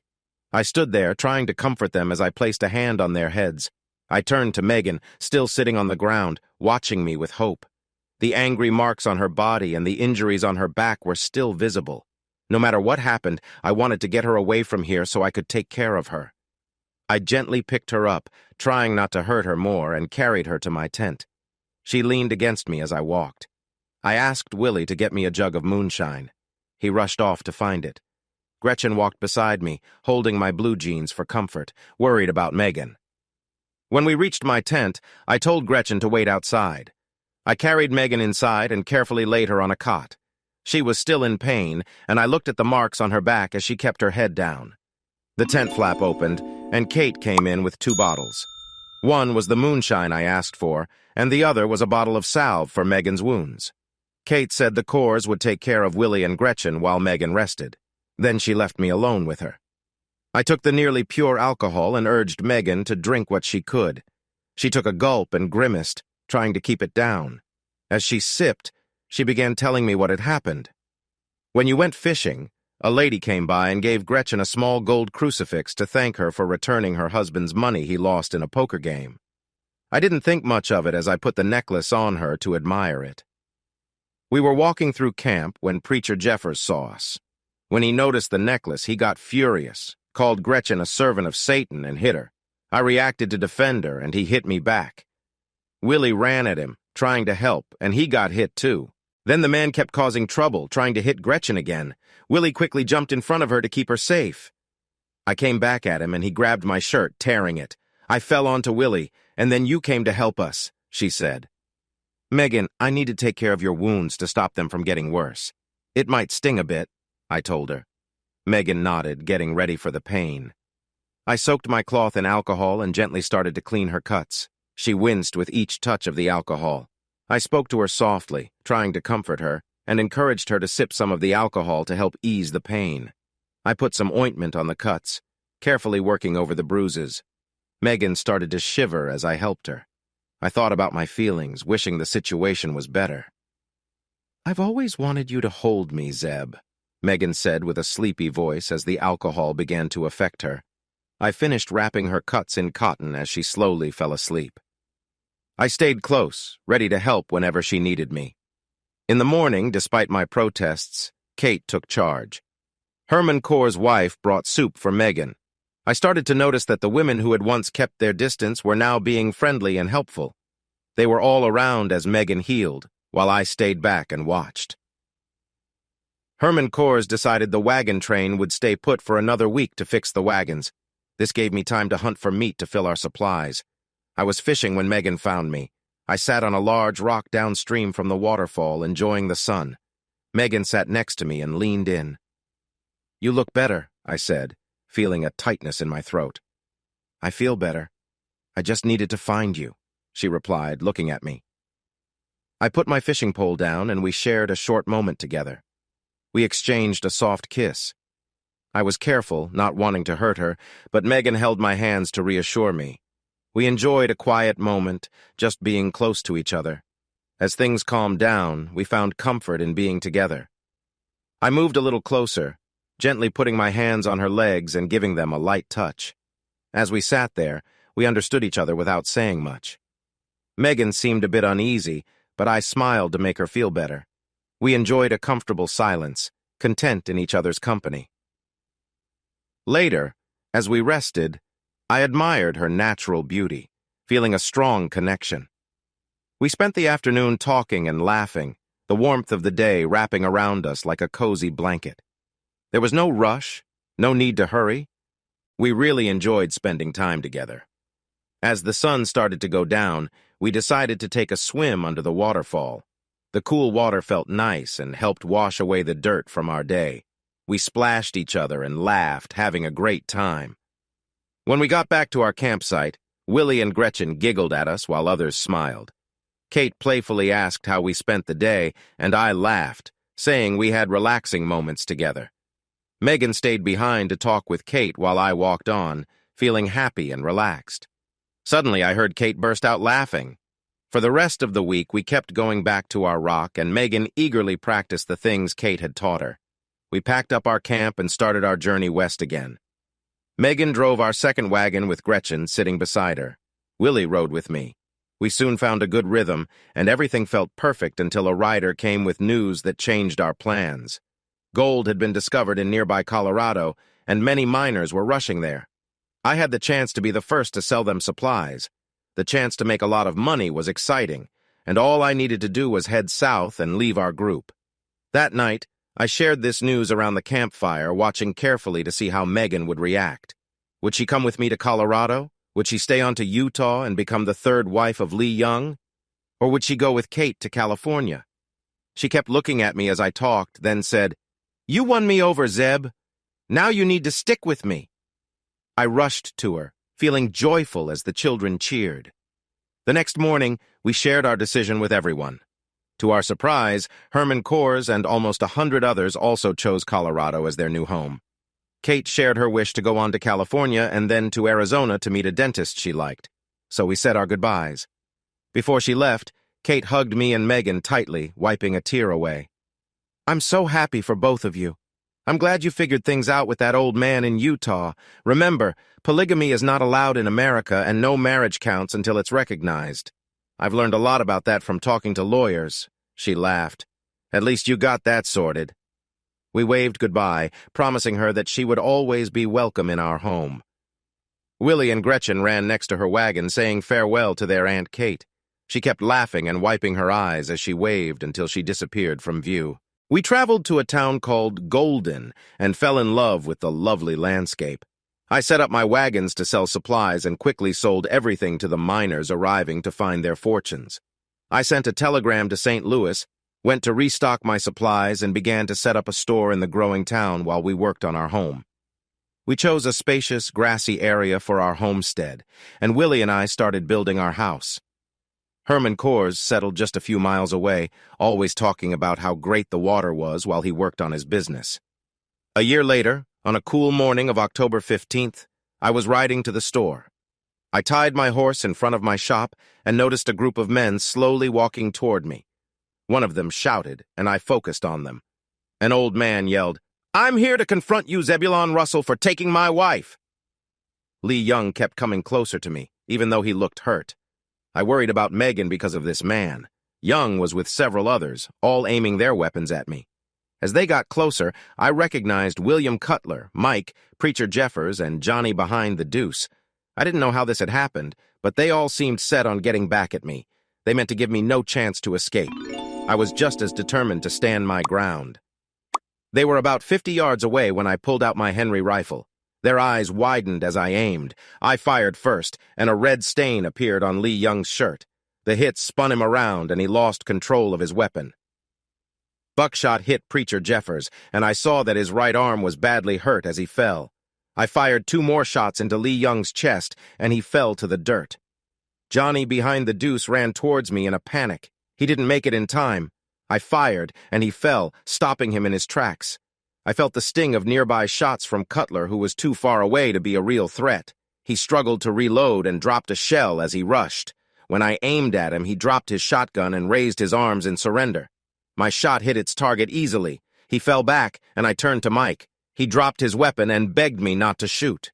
Just then, the sheriff arrived and took him into custody as he kept asking for mercy, blaming the others. I carefully walked to the men on the ground to check on them. Preacher Jeffers was barely alive, gasping for air. His unfocused eyes slowly found me, and then he recognized me. "We looked for you in California. You weren't there," he managed to say. "That's true," I replied, looking down at him. "My partner shot me," he lamented. "The Lord works in mysterious ways, Jeffers. Accept your fate," I said, as he took his last breath. I turned to open my store. 8 years flew by, and we did well and thrived. Willie was now 18 and a full partner in our shop. He did most of the hard work, and I let him make the decisions. I had reached a point where I could support miners I thought would find gold in exchange for a share of their earnings. Many of them kept their promises, and I became a millionaire without working in the mines. Megan worked as a teacher at a school 3 miles from our ranch. Every morning she would load the wagon with our children. Gretchen, who was 13, Catherine, 6, named after her Aunt Kate, Rachel, 5, named after Megan's sister, and James, 4, named after my friend Jim Martin, who died in a fight back in Kansas. That event made me want to change my life. The 3 younger kids adored their big sister Gretchen and always wanted to be close to her. They would scramble to sit in her lap as Megan drove the wagon to school. Once the wagon left, an ox would follow. It would arrive at the school while classes were ongoing, waiting patiently until the students were done so Gretchen could ride it home or to the store. We tried to keep the ox contained, but Willie and I got tired of fixing fences, so we let the ox follow Gretchen. Naturally, she became a popular topic in our community, and I started to feel protective when young men began to show interest in her during our church picnics on Sunday afternoons. Single girls would pack picnic baskets, while single boys would bid on the lunches. The ones who won enjoyed the meal and the company of their chosen girl for the day. I jokingly told Megan and Gretchen that I would outbid any young man who wanted to date her. Gretchen would run to her brother to complain about my teasing, but Willie just laughed and reminded her how much she had me wrapped around her finger. Willie also liked the church picnics. He always bid on Herman Kors' daughter's basket. Only once did he lose because someone else bid higher than him. The unhappy look on his face as the girl was led away showed how much he cared. The next Sunday, the other boy, who had a fresh bruise, was too scared to place a bid. Willie was happy as he took his sweetheart to the picnic again. Herman Kors told me that he planned for Willie to work in his brewery when our children got married. I told Herman that as long as Willie was happy, I had no problem with him working in a brewery that was becoming famous for Herman's beer. Thinking back on my life, I felt good about how everything turned out. "Stop, you stupid ox!" Gretchen shouted outside my store. Of course, there were always a few things that needed fixing. Historical note, Seeing the elephant was a common saying during the Civil War. Once, young men excited by the thought of seeing an elephant linked the thrill of war with that excitement. They chased this dream, only to face the harsh truth of battle. Earl Van Dorn was a Confederate general who struggled in his role. He met his end at the hands of a jealous husband who faced no punishment for his actions. General Order No. 11 was a command from a Union general during the Civil War, leading to the removal of all people from 4 counties in southwest Missouri. Their homes and belongings were either taken or destroyed. Adolph Herman Coors moved from Prussia to Golden, Colorado, where he started a very successful brewery. He later changed his name to Coors to sound more American. Sheriff Henry Newton Brown was a contemporary of Billy the Kid and took part in the Lincoln County War in New Mexico. He was later made sheriff of Caldwell, Kansas, known for its violent history. The way he died matches the true events that took place. The shootout at Hyde Park was the deadliest single fight in the Old West, even more so than the famous gunfight at the OK Corral. Jim Martin was an innocent victim caught in the chaos, while James Riley rode away into the night, eventually fading from history. Catherine Horney was better known in the West as Big Nose Kate. She was connected to a dentist named Doc Holliday in Arizona. The Bowie knife, named after the hero Jim Bowie from the Alamo, was made by a blacksmith named James Black in Washington, Arkansas. The secret method he used to create Damascus steel has been lost, and no one has been able to recreate his work. Johnny Behind the Deuce, also known as Michael O'Rourke, was a gambler famous for his ties to the Earp family in Tombstone, Arizona. The Mormons moved into the Utah Territory in 1847 and openly practiced their beliefs. To help gain statehood, they ended the practice of polygamy and became the 45th state in 1896. Lastly, while writing this story, I had to mix many details regarding time and place. So if you point out that the Llano Estacado was not near the Oregon Trail, or that Billy the Kid had already died when Henry Newton Brown passed, I must admit that you're correct. I hope you enjoy the story. Before moving on to the second story, please let me know your opinion. Do you like the story long or short, a series or separate parts? The comment section is always welcome, and don't forget to let me know which of these 2 stories you like better. Story 2. Love and trust are 2 things I didn't think I would ever find in my life. I was just a young boy, unaware of the troubles that life can bring, when an event changed everything for me. A famous line from a Charles Dickens book describes my childhood perfectly. It was the best of times, it was the worst of times. I often think about my parents, but if it weren't for my grandmother and my best friend Jeremy, I might not have made it through school, let alone college.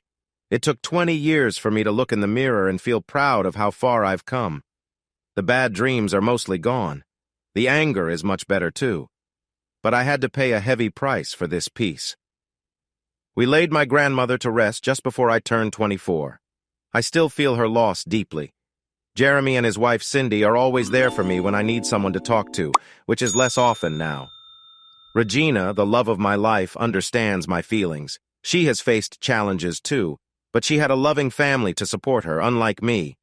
I smile and thank her for being in my life. It was 3 days before my 5th birthday when my mom left my dad and me. Looking back, the first thing that stands out about that day is how loud it was. Louder than usual. I didn't understand what they were arguing about, and at 5, I probably wouldn't have grasped it anyway. But when I heard glass crashing and yelling, I walked from the living room where I was trying to watch TV to the kitchen doorway. My mom was taking things out of the cupboards and throwing them on the floor, yelling at my dad, who stood close by, shouting back. In that moment, I felt scared. I thought grown-ups weren't supposed to act like that, were they? I must have begun to cry because I heard my dad say to my mom, "Look at what you're doing. You're scaring your own son." He came over, picked me up, and gave me a comforting hug while taking me out of the kitchen. "You really are something else," he shouted at my mom. She replied with harsh words that I wasn't allowed to say, still tossing things around the kitchen. He set me down and told me to go back to watching TV. But I didn't want to leave. They started arguing again. They hurled insults at each other, and when my mom stopped, I thought it was over, until the next time, of course. "I can't deal with this," she yelled, grabbing her coat and car keys. I'm leaving, and I'm not coming back. Don't let the door hit you on your way out, my dad replied quickly. But all I could hear was that Mom was leaving us. Crying, I rushed after her, out the kitchen door and into the garage. "Mommy, Mommy!" I shouted, running close behind her. "Go back inside," she told me, but I wouldn't let her go. She almost ran to her car parked in the driveway. When I caught up with her, tears fell down my cheeks as I reached out for her. I said, "Go back inside, do you hear me?" She was trying to get away from me.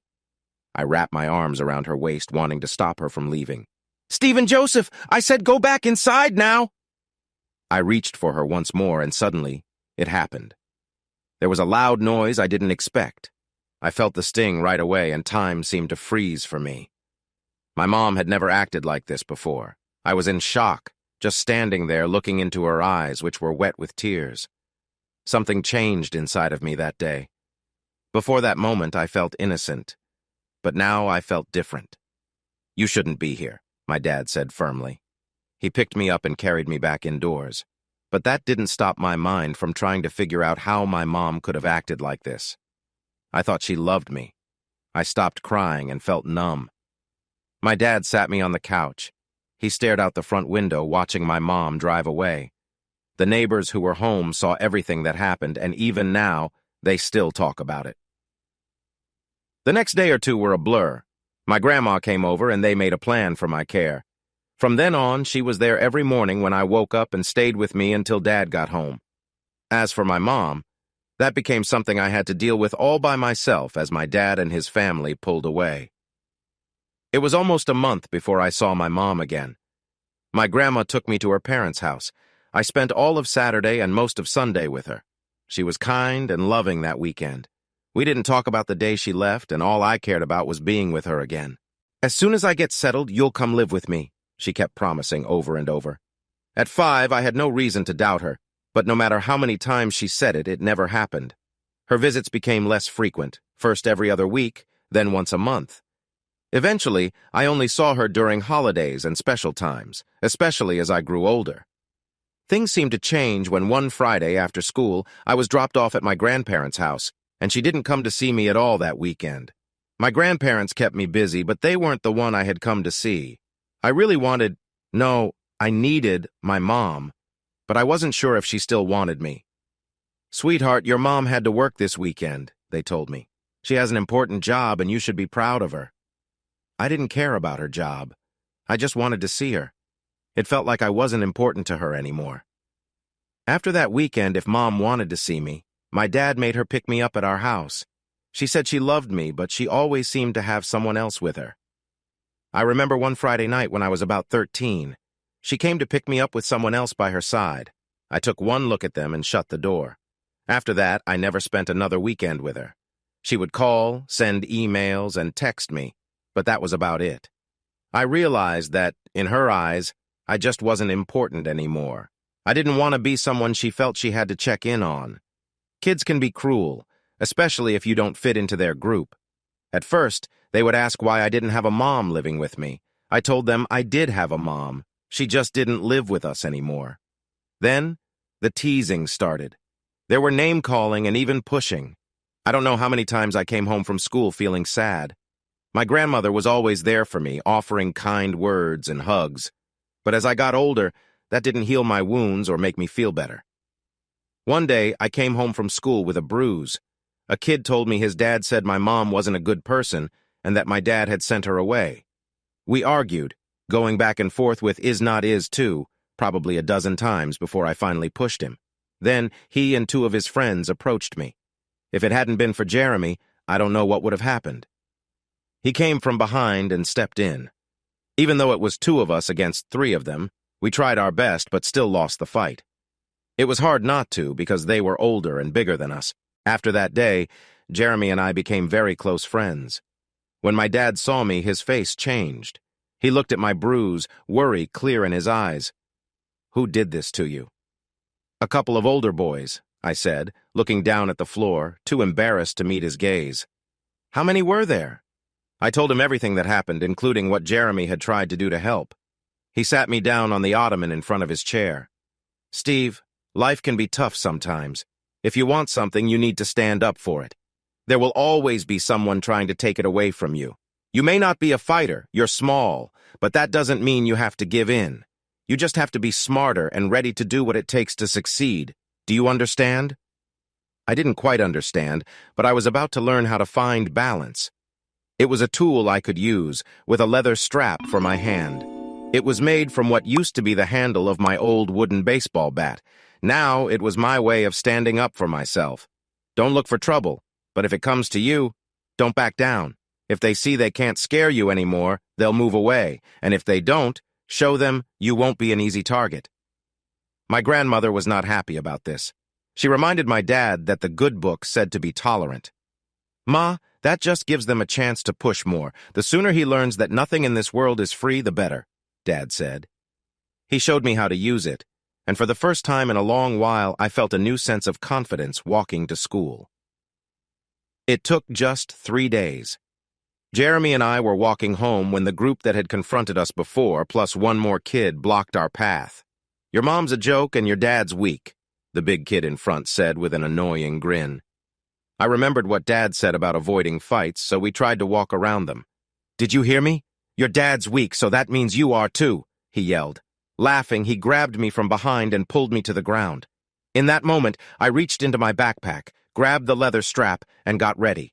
Just as I was getting up, he tried to kick me.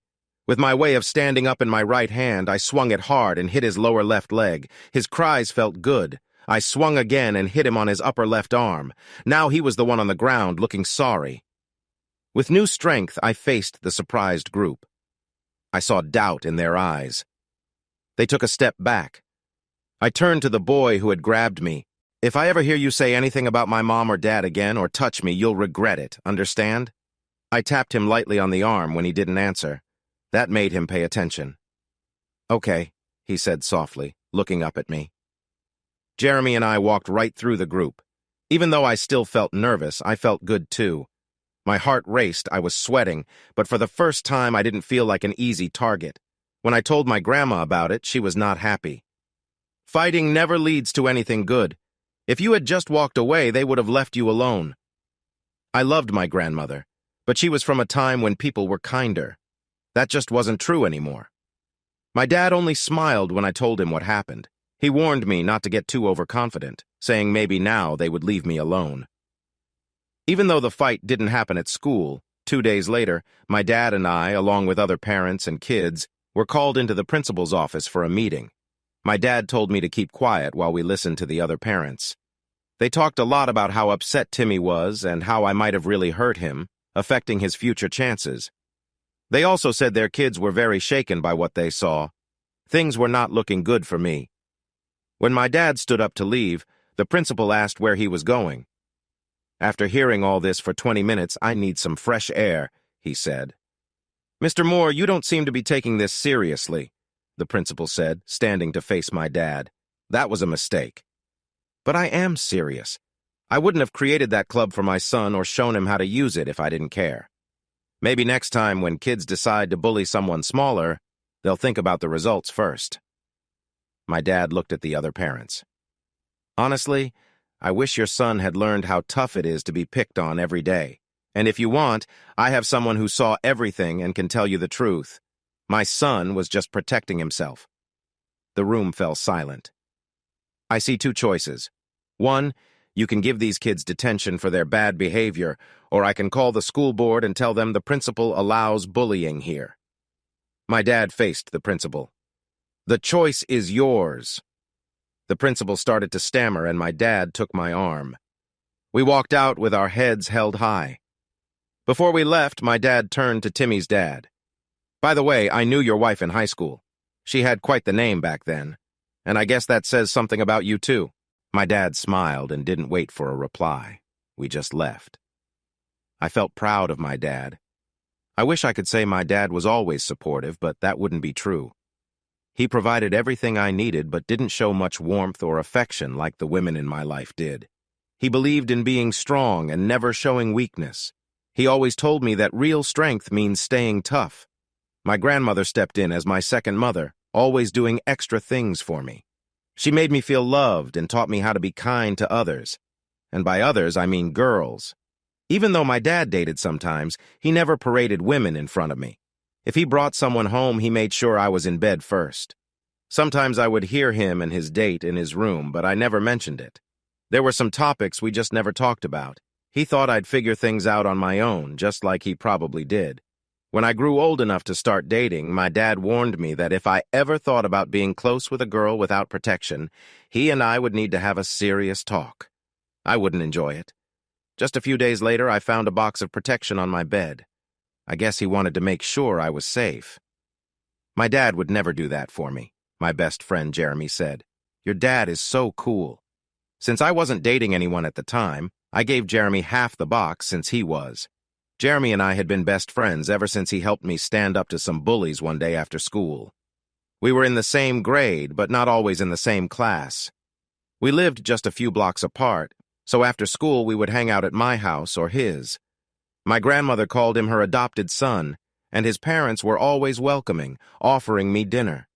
They knew about my family situation, but they never mentioned it. When high school started, Jeremy played football while I did cross-country and soccer. We stayed close even while dating other people. That was true, until his senior year when he met Cindy. He fell for her fast. I joked that he'd need a shovel to dig himself out of his feelings for her. She wasn't the most stunning girl in class, but you wouldn't know that by the way he talked about her. I often wished for someone like that. I had been on dates, but I never found someone special like he had. Most girls I dated were a bit too full of themselves. If someone played games with me, I always called them out. If they didn't want to be with me, they could just say so instead of dancing around the issue. I usually found out anyway. Guys, unlike girls, weren't good at hiding things about dating. They bragged about it the next day. I might have taken a softer approach, but honesty was really important to me. In college, I thought I fell in love twice. Debbie was great, and we connected in many ways. But then I learned she wanted to travel a lot, and she wasn't looking for anything serious. Our relationship ended shortly after. After 6 months together, I introduced Rosemary to my family. Everyone believed we were perfect for each other, even I did, until I found out she wasn't being completely honest. We had a bit of a rough start since she was with a guy named Kenny. Their relationship was ending, and she was trying to break it off with him. We talked and went to a few movies, and I even bought dinner a few times, all in hopes she would choose to end things with him, which she said wanted to do. Let me be clear, I said one night at dinner. I really like you, but I'm the kind of guy who likes to be with one person. I don't share. If you want to date me, it has to be just us. I don't want to worry about what you're doing when we're apart. I thought I had made myself clear, but I guess I hadn't. How many times she wasn't honest with me, I still can't say. It wasn't about how many times. What mattered was that she lied at all. I'm not even sure if she was seeing someone else, and thinking back now, maybe she wasn't. But once I believed she had lied to me, she was out of my life. It was a Friday night. Rosemary said she was meeting some of her friends to hang out. That was fine with me. I could catch up with some of my friends I hadn't seen in a while. On Friday nights, there were usually a lot of parties near campus. Even if you were too young to drink, there was always something fun to do, especially if you were a girl. I called them the frat guys. They were mostly guys in fraternities who seemed to throw parties just to entertain people. Everyone knew what typically happened at those parties, especially at a few well-known frat houses that often got into trouble with the school. I never went to their parties, though many of my friends did. As I said before, guys can be untrustworthy, especially if they see a chance to flirt. One of my friends told me he saw Rosemary with 3 of her friends at a frat party that night. He said he wasn't sure, but she was definitely dancing close with one of the guys. Steve, I don't know how far things went, but they were pretty close for at least 6 songs. I didn't want to tell you, but I thought you should know. I felt hurt. Even if she was in a different setting, she shouldn't have been getting close with anyone but me. That weekend, I waited for her to call. I wasn't going to call her first. Finally, on Sunday morning, she got in touch. Where have you been? You didn't call, and I interrupted her. Rosemary, I'm trying to figure out something that's bothering me. Can I help? I know something that might make you feel better, she said, laughing. I didn't laugh back.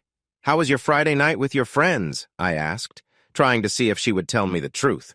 What did you girls end up doing? I was fishing for answers. We just stayed in with some wine and talked all night. You know, girl talk. So you didn't go out at all? I hoped she would be honest this time. She wasn't. Nope. After a couple of hours, none of us felt good enough to go out. I ended the conversation there. I really think Rosemary believed she had tricked me.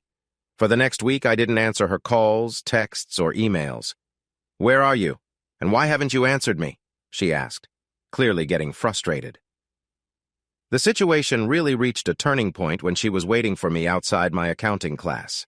"Steve, what's wrong with you lately? I can't seem to get in touch with you," she said. "Why would you want to talk to me?" I shot back, trying to downplay it. "Steve, why are you talking like that? If I didn't know better, I'd think you were upset." "Rosemary, think hard and tell me again what you did last Friday night." I could tell she sensed trouble. "You were just hanging out with some friends and having some wine, right?" "Yeah, just like I told you before."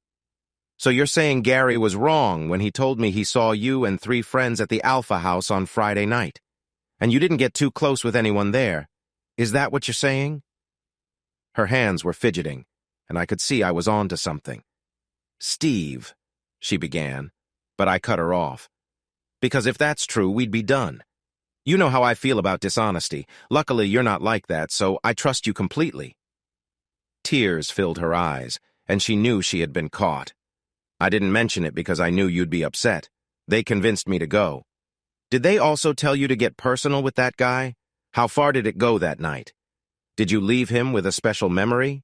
Her tears were falling fast now. I was tired of the whole situation, and her too. Why did I keep meeting women like my mother? "I need to go. I have a class." With that, I walked away from her. I ignored all her emails, especially the ones where she tried to explain everything.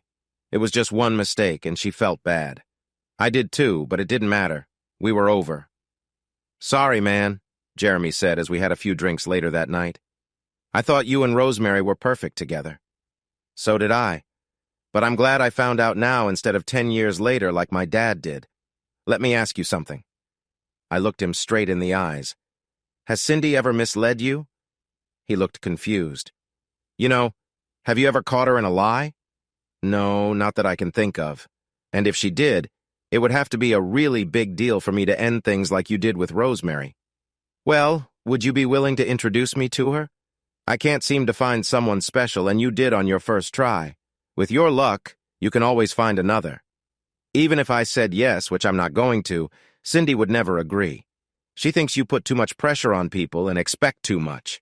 "What?" I was shocked by what I heard. "She believes you have high expectations. And let's be honest, I've heard you make claims that weren't completely true." That's not what I'm talking about. What matters to me are the things that affect relationships.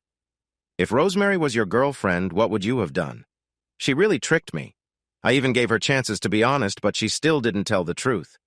Steve, I think she was just embarrassed about what she did and wanted to avoid the trouble this time. The problem is you find it hard to forgive. For you, it's all or nothing. But I had 2 good role models. You can't blame everyone for your parents' choices. People break up all the time. Your mom made a bad choice, but not every woman does. I knew he was right. I just hadn't found someone special yet. Since he wasn't going to change his mind about Cindy, I had to find my own connection. They say the first week after college is one of the best weeks of your life. No more papers or tests to worry about. You can relax and enjoy your free time, and that's exactly what I did. I had 2 job leads and an interview set up for Thursday morning. My life was moving on, even though I was still alone. That's when it happened. On Wednesday evening, traffic was slower than usual. I regretted being out there without a good reason. The driver behind me kept trying to cut in and out of traffic, eager to get ahead. I looked in my rearview mirror, shook my head, and turned the radio up a little. As we crawled forward, he must have seen a chance because he sped up, trying to get around the cars that were stopping. He hit the back left side of my car, pushing it into the car in front of me. What a jerk, I thought as I turned off my engine and stepped out to see the damage, knowing I wasn't going anywhere now. He was loudly claiming it wasn't his fault and calling me stupid for stopping in front of him. That's when I walked to the front of my car to check the damage done to the car in front of me. The driver was attractive, confident, and clearly upset. She got out of her car and started expressing her frustration. The driver of the car that hit me shrank back in his seat, clearly trying to avoid her anger, She showed her unhappiness, and it was clear she was upset. "Oh, no! I just paid off my car and you hit it! Do you even have a driver's license? Did it come in a cereal box?" she shouted. When I didn't reply, she asked what I was going to do about her car. I wasn't sure how to respond at first, but I was just happy she wasn't hurt.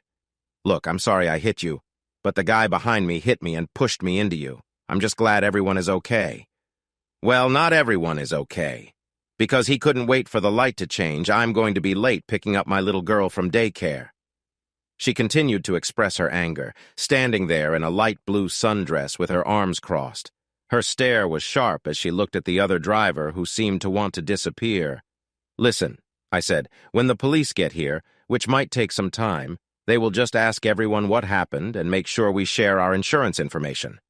Why not just exchange our driver's license numbers, phone numbers, and insurance details now so we can all leave?" She checked her watch, shot another firm look at the other driver, and then nodded. I pulled out a piece of paper and started to write.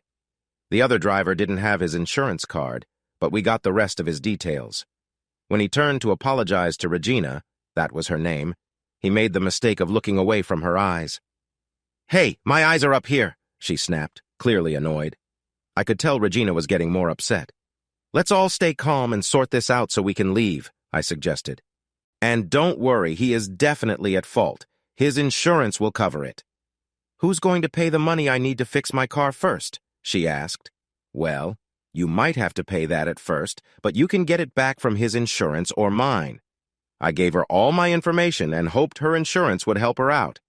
Honestly, I wanted them to treat her well. This was one person I didn't want angry with me.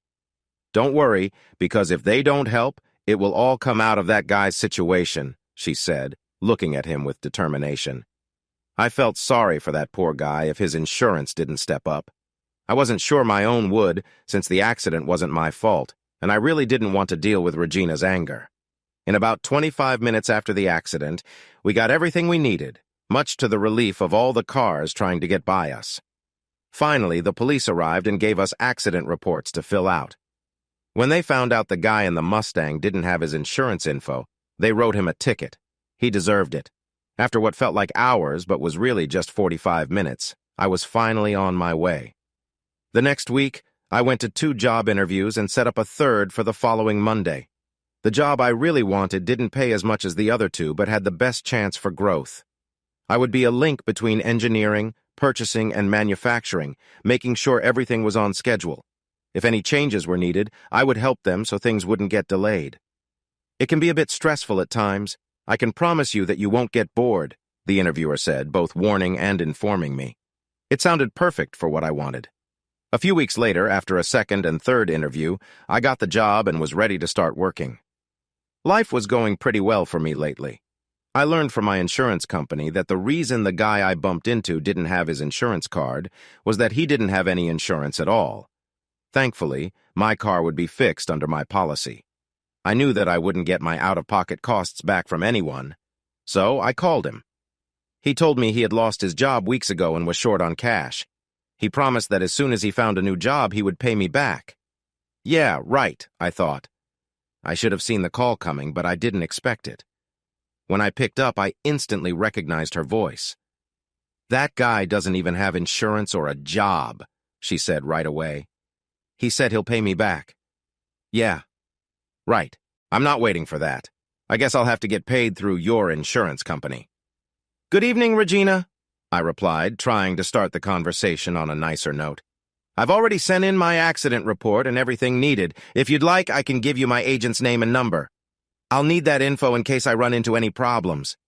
I have my car in the shop now, so I just want to get this settled." I gave her the details. "Hope everything works out for you," I said cheerfully. "Don't worry, it will." Then she hung up. I wonder if I'll need to find a new insurance agent after she talks to him, I thought, feeling sorry for whoever would take the next call from her. 2 weeks after talking with Regina, my friends Jeremy, Cindy, and I went out to celebrate my new job. This was a big step for me, and I was excited about getting my own place and gaining some independence. We had dinner at a nice Mexican restaurant. After eating, we went to a new dance club. To be honest, I wasn't much of a dancer. I moved my feet and tried to look like I was having fun while not standing out too much. I liked it better when it was dark and busy.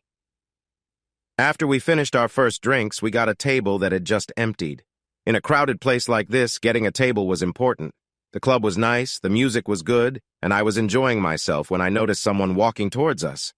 "Steve, your insurance company came through, thank goodness," Regina said as she walked toward our table, skipping any greetings. "I still want to tell that guy off." Jeremy and Cindy looked surprised by her boldness. "Regina, this is my best friend Jeremy and his girlfriend Cindy," I said, trying to change the topic. "Would you like to join us for a drink?" She looked around for a moment before nodding. "I suppose one drink is fine." "What would you like?" I asked. "Surprise me," she replied with a bright smile. I took hold of Jeremy and we walked over to the bar. "Is that the girl you got into it with?" he asked right away. "She's sort of cute, but she definitely speaks her mind." We both laughed at that. Regina wasn't short at all. She met my gaze easily, which meant she was probably around 5'8". She had a strong presence, and it was clear she felt good about herself. We returned to our table with drinks, and I gave Jeremy a piece of advice. "If you want to keep things friendly, it's better to talk to her without staring too much. I can tell you from experience that she doesn't like it." We exchanged another laugh as we reached our table. "Here you go, ladies." We passed out the drinks. Regina looked at hers, then looked up at me. "What makes you think I drink red wine?" she asked, putting me on the spot. "Well, you don't seem like a white wine person, and I think sometimes you go for something stronger. But for a night like this, smooth red wine seems perfect." I took a sip of my Corona. Not bad at all. We clinked glasses. "Where's your girlfriend?" she asked, scanning the room. "No girlfriend, just the three of us celebrating my new job." "You single?" Getting beer out of my nose hurt a lot, and the coughing after was not pleasant. "Single? What do you mean?" I was still trying to recover. "Well, you're a nice-looking guy, and if you don't have a girlfriend, I just thought you might be single. It seems common these days. I'm available if you're interested. I like women. It's just that I'm not with anyone right now." "Got dumped, huh?" "Nope. I ended it." Cindy was trying really hard not to laugh at our back and forth. "So did you two argue, or did you just lose interest?" "Regina, why do you want to know?" "I'm just making conversation. Seems like I struck a nerve, huh?" "She lied to me. That's why we're not together anymore. Happy now?" "I guess, but it had to be something important for you to react like that." She just wouldn't stop talking. I looked at Cindy and Jeremy for backup, but they were enjoying the show. "I can't stand lying or dishonesty from anyone," I said, maybe a bit too loudly, catching the attention of a few people around us. "I've been there too, and it's not easy. Trust issues can come up. People lie for many reasons, and it's tough to know their true intentions sometimes." "That's not true. People can mislead you just as easily as anyone else. They say what you want to hear, and when the truth comes out, it can lead to real problems. That's the way it is. They often do it because it's happened to them, and it just goes in circles. There's a double standard out there, and you know it. A woman often faces judgment for the same actions that a man might get away with. Do people really not have fun? If someone is charming and successful, it's easy to get drawn in," I said. "But if he's just an average guy with an old car, most women won't pay him any attention, let alone date him. Many girls are drawn to the bad boys who don't treat them well. Yet, when it's time to settle down, they often choose the reliable ones they might have overlooked before, like accountants, tech-savvy people, or regular workers. Suddenly, they are sweet and eager to spend time with these trustworthy guys.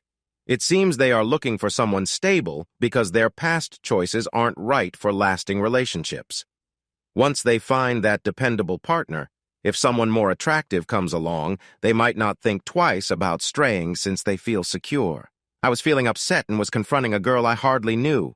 Now everyone was staring at me." "Looks like someone got their feelings hurt," Regina said, meeting my gaze. "You might be right about some women, but not all. I've been hurt a few times too, so I do keep my guard up. But I, unlike you, give people a chance before reacting strongly." Regina stood up. "This was interesting, but I need to get back to my friends. Call me if you want to talk more later." With that, she walked back to her group. Cindy and Jeremy were just staring at me, and after she was out of earshot, they burst out laughing. What's so funny? Wow, that girl really gets you, Cindy said. She's smart, attractive, and has her own story. If I were you, I would think about getting to know her better. Great. Now I'm a joke? I didn't ask for any of this. People have walked all over me my whole life except for my grandmother and Jeremy. And excuse me for having a few trust issues. You would feel the same after what I've been through. But Steve, don't you see that this is stopping you from moving forward and becoming the person I know you can be? Cindy replied. I care about you a lot, but one day you'll have to let your guard down and trust someone, even if you might be let down. Life is too short to wonder what if every time you meet someone. Take a chance and maybe you'll find what you're looking for. After 2 more drinks, we were ready to leave. Regina glanced over at me, waved goodbye, and we headed home. In the car, Cindy poked fun at me again. Jeremy stayed quiet. He was smart enough to keep out of it. Cindy gave me a hug goodbye, and I walked into my house with a lot on my mind. I waited almost 2 weeks before I called her. I still had her number from the accident, and I thought, why not? What did I have to lose? It was Tuesday, and I thought it was a good time to ask her out to dinner on Saturday. She said she had plans. The next week, it was the same story. By the 3rd week, I called her on Monday. Guess what she said? I didn't call the next week, but there she was on Saturday at the same club I had visited a month earlier. About an hour after I got there, she came over and I got ready for whatever might happen next. Evening, Steve, she started, but that was all she said. What, are you just looking for a free drink? I said quickly. If you are, please try someone else. She answered me in both English and Spanish, saying all kinds of things I didn't expect. It was like she didn't stop to take a breath. What really bothered her was when I turned my back after telling her I had better things to do than argue. I could see the emotion in her eyes as her voice changed. I was tired of her nonstop complaints, and as others began to watch, I knew I had to stop the fight. Regina, if you didn't want to go out with me, all you had to say was that you don't date skinny white boys. I would have understood. It seems like the only thing you care about is yourself. I was done arguing. She stomped off, and the crowd soon faded away. My friends Gary and Rick stood by, looking shocked. That was really brave, Gary said, giving me a high five. I would never have had the guts to say that. I'm surprised she didn't react more. Look out, there's another woman coming over, Rick warned, pointing at someone behind me. She walked up and made sure we were facing each other before she spoke. Just so you know, I really was busy those days, and if you had called this week, you would have found that I would have gone out with you. But now, that's never going to happen. She kept eye contact, making sure I couldn't look away. Also, you're never going to know me, and that will be your loss. I felt I needed to say something back. So tell me, what will you do when your friends have moved on and left you alone? Will you wonder what it might be like to be with someone who values you for who you are, not what you can give? Her surprised look said a lot. I left that night feeling pretty good, knowing it wasn't my fault this time. On Tuesday night, I was having dinner with my dad when my cell phone rang. I looked at the number and thought about whether to answer it. Dad, I need to take this, I said, stepping outside onto the deck. What's going on, Regina? I want to start with a truce. Okay, I'm listening. Look, you don't know much about me. If I say I'm busy, I am busy. I won't lie. Also, I don't let anyone talk to me that way, got it? I think we started off on the wrong foot. If you want to try again, I'm open to it. If not, that's your loss. You keep saying that. Well, you keep saying I look nice. We both laughed at this. Okay, how about dinner Saturday night? I can't. I'm busy. But you just said, I have a church event on Saturday, but I'm free on Friday. All right, what about getting together Friday evening? I'd love to go out with you Friday night. See? That wasn't so hard. We chatted for about 30 minutes, mostly about light topics. She gave me her address and asked me to pick her up around 7. Just a warning, I still live at home with my parents, and you're going to get more than a warm welcome. I think I can manage, I replied. Steve, you don't know my family. She was right. I wished she had been ready when I got there. Her dad met me at the door with a firm handshake.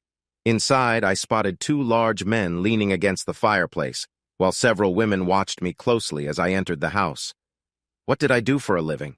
Was I Catholic? Where did I live? Since I lived with my dad, was I thinking about getting my own place? And did I want kids? Thankfully, they didn't ask if I had my own teeth because that would have been a little too much. I warned you, Regina said as we walked to my car. I didn't think there would be so many people. My parents, my older brothers, my grandmother, and my aunts all had questions when they found out who I was going out with. They're very protective. But did your dad really need to ask for my fingerprints? We both laughed.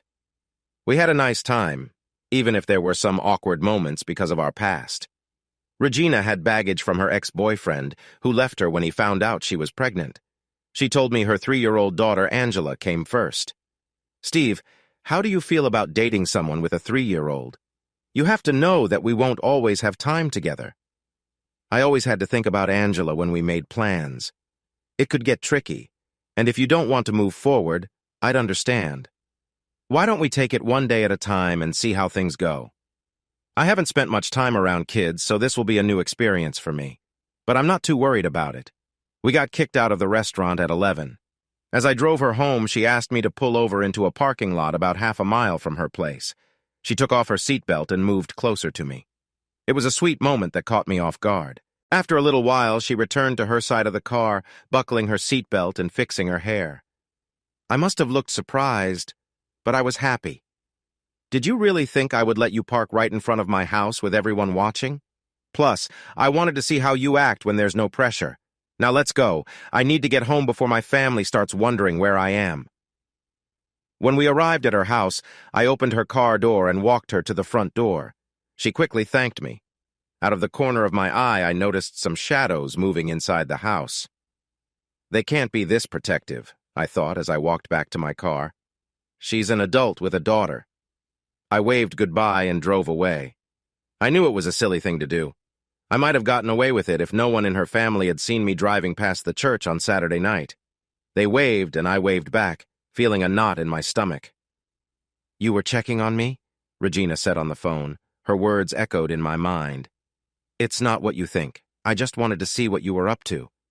That sounded as silly as how she put it. Then why didn't you stop in? Would you believe I felt a bit shy around your family? That was true. Steve, I come from a big, caring family, and we all look out for each other. It's probably like yours. She didn't realize what she was saying. Regina, let's just say I grew up a bit differently and leave it at that. If I made you uncomfortable, I'm really sorry. You didn't embarrass me, but I think you have some trust issues that we need to talk about if I decide to go out with you again. I'm not going to lie to you, so the sooner you understand that, the better. But I won't accept you spying on me. Can you get that? If you want to act like a normal person, we can go out again. If not, please don't call me anymore. She made her point clear. I'm sorry, it won't happen again. How about I let you make it up to me this Saturday? Are you free? You're in luck. I have nothing planned, at least not yet. Great! Let's plan on it. You can choose the restaurant this time. I felt a bit uneasy about the restaurant Regina chose. It was nice, and the food was great, but as soon as we walked through the door, I felt like everyone was staring at me. It made me feel a little out of place. This is my absolute favorite restaurant. They make everything from scratch, and the portions are huge, she said. She was right. I couldn't even finish my meal. If I close my eyes and take a deep breath, I feel like I'm back home in my grandma's kitchen in Puerto Rico, eating at her big wooden table. Regina smiled brightly, but I could sense the attention from the other tables, which made me uneasy. Then it happened. It started with a simple question. Unfortunately, my answer pulled back a part of my life that I had wanted to keep hidden. Steve, what is your clearest memory from childhood? She asked. It seemed innocent, and I think she hoped for a sweet story, but that's not what I shared. My mom hitting me when I tried to stop her from leaving my dad and me, I said in a flat voice, not showing any emotion. That definitely took the smile off her face. What followed was a conversation I had only ever had with Jeremy and my grandmother. I tried to control my anger, but my voice got louder. Regina thought it would be better to move this talk somewhere else. I paid the bill, and for the next 2 hours we talked in the front seat of my car. It made me think about my own struggles. I didn't share everything. I only gave her enough details to help her understand why I was the way I was, especially my closeness to Jeremy. Steve, not every woman is like your mother. Some are, but most aren't. And not every woman is out to hurt you, trust me, she said. I wanted to believe her, but it was tough. We went out together at least once a week for the next 3.5 months. Our families were very different, and even though I didn't like some of the curious looks and too personal questions, they eventually decided I was probably okay and relaxed a bit. I was happy, Regina was happy, and even Angela seemed to be adjusting, although she was still a little shy around me. When I attended Regina's family dinners on Sundays, it was fun, eye-opening, and a bit stressful since I felt like everyone was watching me. Relax. You're the new person. When my cousin Carla brought a guy to church suddenly, no one left them alone until they knew everything about him.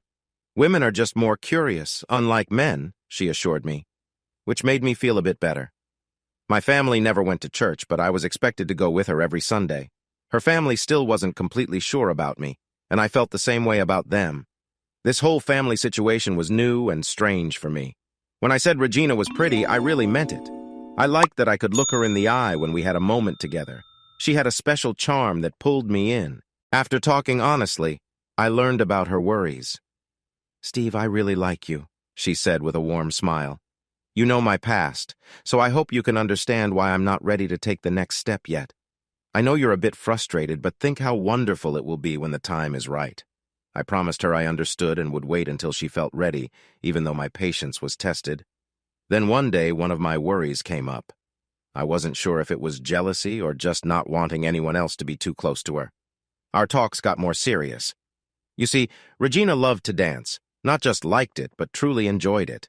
I liked having her in my arms during slow dances. When we were at a club and she wanted to dance with other guys, I didn't mean to sound harsh when I said, "Go ahead." That was a mistake. Week after week, I watched her dance with many people. Some were old friends, others she had just met, and it felt like everyone wanted to feel that connection with her. It weighed heavily on me. We had a small fight after I shared my feelings about her dancing with anyone who asked. I wanted her to sit with me and enjoy the music. She laughed and reminded me that it was a dance club for a reason, assuring me she would save the slow songs for us. I told her that her light-heartedness about it bothered me. We let it go that night, but I knew it wasn't over. We were out on a double date with Jeremy and Cindy at one of our favorite clubs. Like me, Jeremy could only take a couple of songs before the girls went off to dance. Cindy came back after about 6 dances, but Regina was nowhere to be found. After a while, with no Regina, I went looking for her. I found her dancing happily to a salsa song. She looked beautiful, but the guy she was with seemed to be getting a bit too close. By the time that song ended, another one had started, so I didn't get a chance to cut in. I waited for the song to finish and finally stepped in. By the time the music stopped, I felt really embarrassed. I'm not the best dancer, but Regina danced around me, showing off what I already knew, and now everyone else knew it too. Then she did the unexpected. She laughed at me. Whether it was because of my moves or just how I looked, it didn't really matter. The final blow came when another friend of hers pulled her away when the music started again, leaving me on the dance floor, alone, while everyone else danced around me. The only word to describe how I felt was humiliated. I watched her enjoy herself easily with her new partner. Heading back to our table, I was really upset. I had lost my patience. I downed 2 more beers while I watched Regina dance with different people.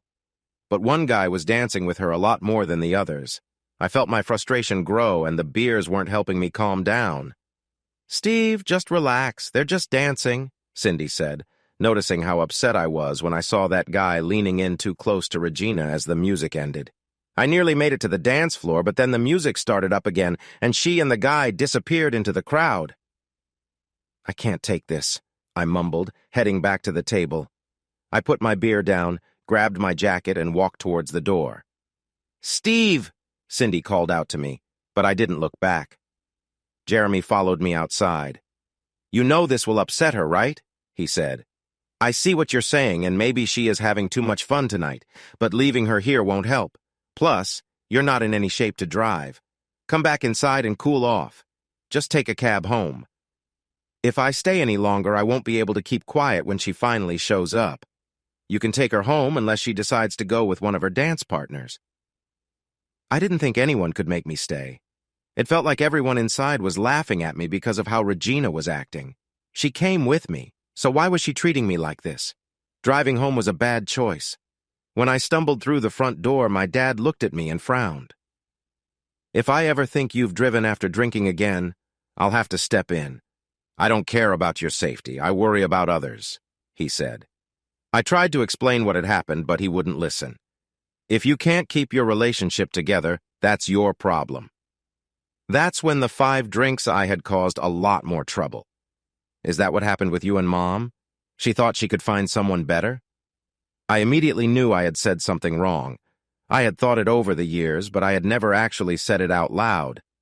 I didn't expect his reaction, but I definitely felt it. I went down hard, stunned. "You don't know anything, do you?" he shouted angrily. "Your mother was unfaithful no matter how I treated her. You're just as ungrateful as she was, and I want you out of my house by next week. Do you understand?" I did, but I was still trying to wrap my head around it. He stormed off, leaving me sitting on the kitchen floor. Things were looking pretty dark right then. When you feel hurt, it's hard to listen to good advice, even when you know it's right. I found a small apartment near my job and took Wednesday off to move. My dad wouldn't talk to me, and Regina, she didn't call either. I thought she was just as upset with me as I was with her about Saturday night. Jeremy helped me pack up my things from my dad's place on Wednesday night.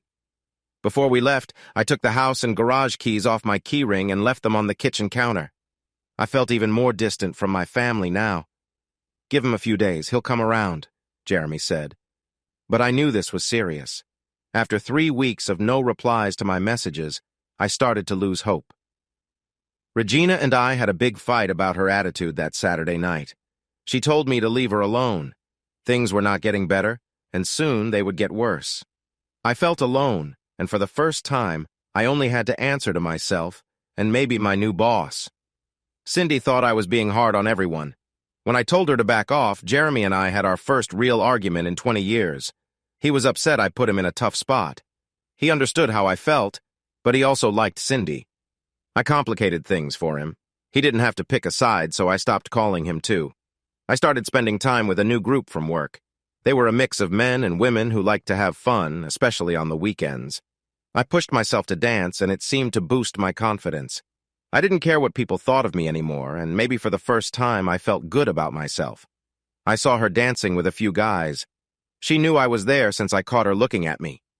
I danced more than usual, especially when they played a slower song. It felt like we were having a fun little challenge, both aware of the tension between us. I didn't see her come over since my back was turned, but everyone else at our table did. "Steve, do you want to dance?" she asked calmly. "Regina, didn't you embarrass me enough the last time, or do you want to show everyone how much better you are at dancing? I'm sure you can find someone else to dance with. You never seemed to have trouble before." "You really know how to push my buttons. For your information, it wasn't like that at all." I could see her friends watching us, especially one guy. "Thanks for asking, but no thanks. I don't want your new friend to think I'm stepping on his toes." I couldn't tell what she felt, but the anger on her face was clear as she turned and went back to her group. I was getting tired of the club scene. I liked the music, but the crowds, the smoke, and the pressure to be someone I wasn't made it hard to have fun each time I went. I noticed a guy from Regina's table walking toward us, but that wasn't unusual. He had been looking at me oddly, but since I was at a dance club and there was a bar behind me, I thought he was just going for a drink. He didn't seem threatening, wasn't very big, and avoided making eye contact. Looking back, I realize I should have been more careful, but it was a dance club after all. One of the last things I remember is him pulling something shiny out of his jacket pocket with his right hand. He didn't say anything as he came closer. He didn't need to.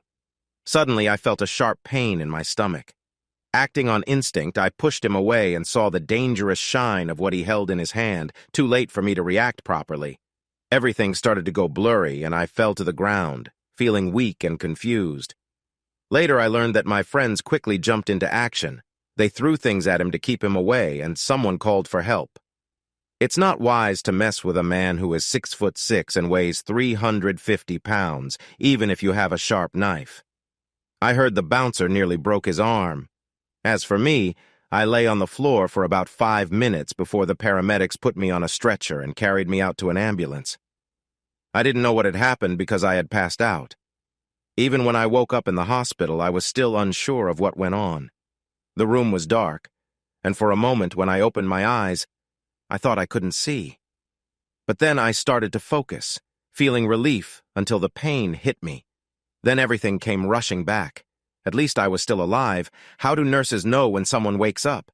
It felt like within seconds, a nurse was taking my vitals and asking how I felt. I had been hurt. What did she think I felt? Some questions don't deserve an answer. She told me I was lucky and that I needed to stay for a couple more days in the hospital, but then I could go home. I wanted to know about the person who hurt me. She said 2 police officers outside my door would have all the answers. They asked me the usual questions I had seen on television shows. Did I know him? Had I seen him before? Did he say anything before it happened? And finally, the biggest one, why? I think he was mad at me because of an argument with my ex-girlfriend, I told them briefly. All this because I dance like a clumsy guy?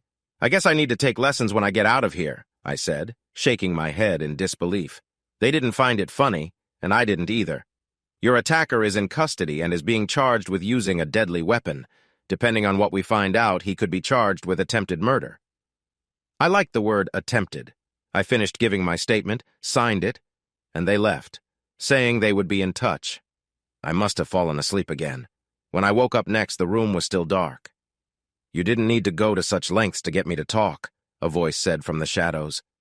My dad stood up from a chair in the corner and moved to sit by my bed. I'm sorry, I started to say, but he stopped me. We can chat later when you're feeling better. I called your boss at home. He already knew what happened. He wanted me to tell you not to worry about your job. Just focus on getting better. The doctor said you will be sore for a while, but nothing serious was hurt. You were lucky. You lost a lot of blood, but a couple of your friends helped by putting a wet cloth on you until the paramedics came. You might have to cover a few dry cleaning costs and maybe buy someone a dress that got ruined.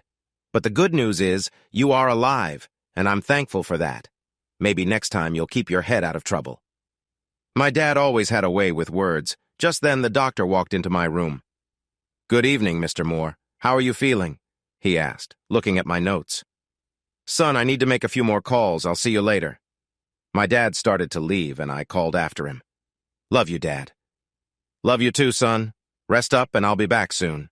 The doctor continued. You were very lucky. I told your father and your wife that if it had been just a little different, we could have had big problems. Wait, doctor, did you say my wife? Yes, your wife came with you in the ambulance. Steve, you probably don't remember much. You were out cold. Just so you know, hospital rules say we have to throw away anything that's been contaminated, including your wife's skirt that we had to use as a compress. First time I've seen a silk cloth soaked in beer, but luckily it worked, and you're still here. I'll come back to check on you later. My wife? I repeated quietly to myself. I leave you alone for a couple of weeks, and you get into trouble with some bad crowd. For Christmas, I think I should get you a safety vest, so maybe I won't have to come here in the middle of the night. And you won't want to know what Cindy had to say. Jeremy smiled. Now that we got that settled, how are you feeling? Feeling good. At least now I know what being a shish kebab feels like. We both laughed and caught up. So you're married now. Does she know what happened? Very funny. There's only one person I know who would be brave enough to deal with that. I thought you two broke up. We did, or at least I thought we did. When she asked me to dance and I said no, she got upset, and things got heated. Well, you'll be out of here soon. Just think of the story you can share with your kids one day. If you're lucky, you might end up with a unique scar, and the women will find it interesting. They'll say, "Oh, poor Steve," during your chats. You'll probably get more attention now than you ever thought possible. I wasn't so sure about that. Jeremy stayed for about 20 more minutes before saying he had to go get dinner and catch some sleep before work tomorrow. Right before he left, he gave me a heads up about his next visit. I'll bring Cindy with me tomorrow night. She has some things to say to you. Great, just what I needed. Another woman giving me a hard time. I told him to wait until I was out before bringing Cindy over. I hope to be home by Wednesday night at the latest, at least if I survived all the visitors. The doctor came back after a not-so-great hospital dinner to tell me I was doing as well as expected and that he would see me tomorrow. I had a great night's sleep on Sunday, the best I'd had in months. I guess it was mostly thanks to the medication. I'm sure someone checked on me a few times, but I didn't notice. I woke up feeling hungry and happy.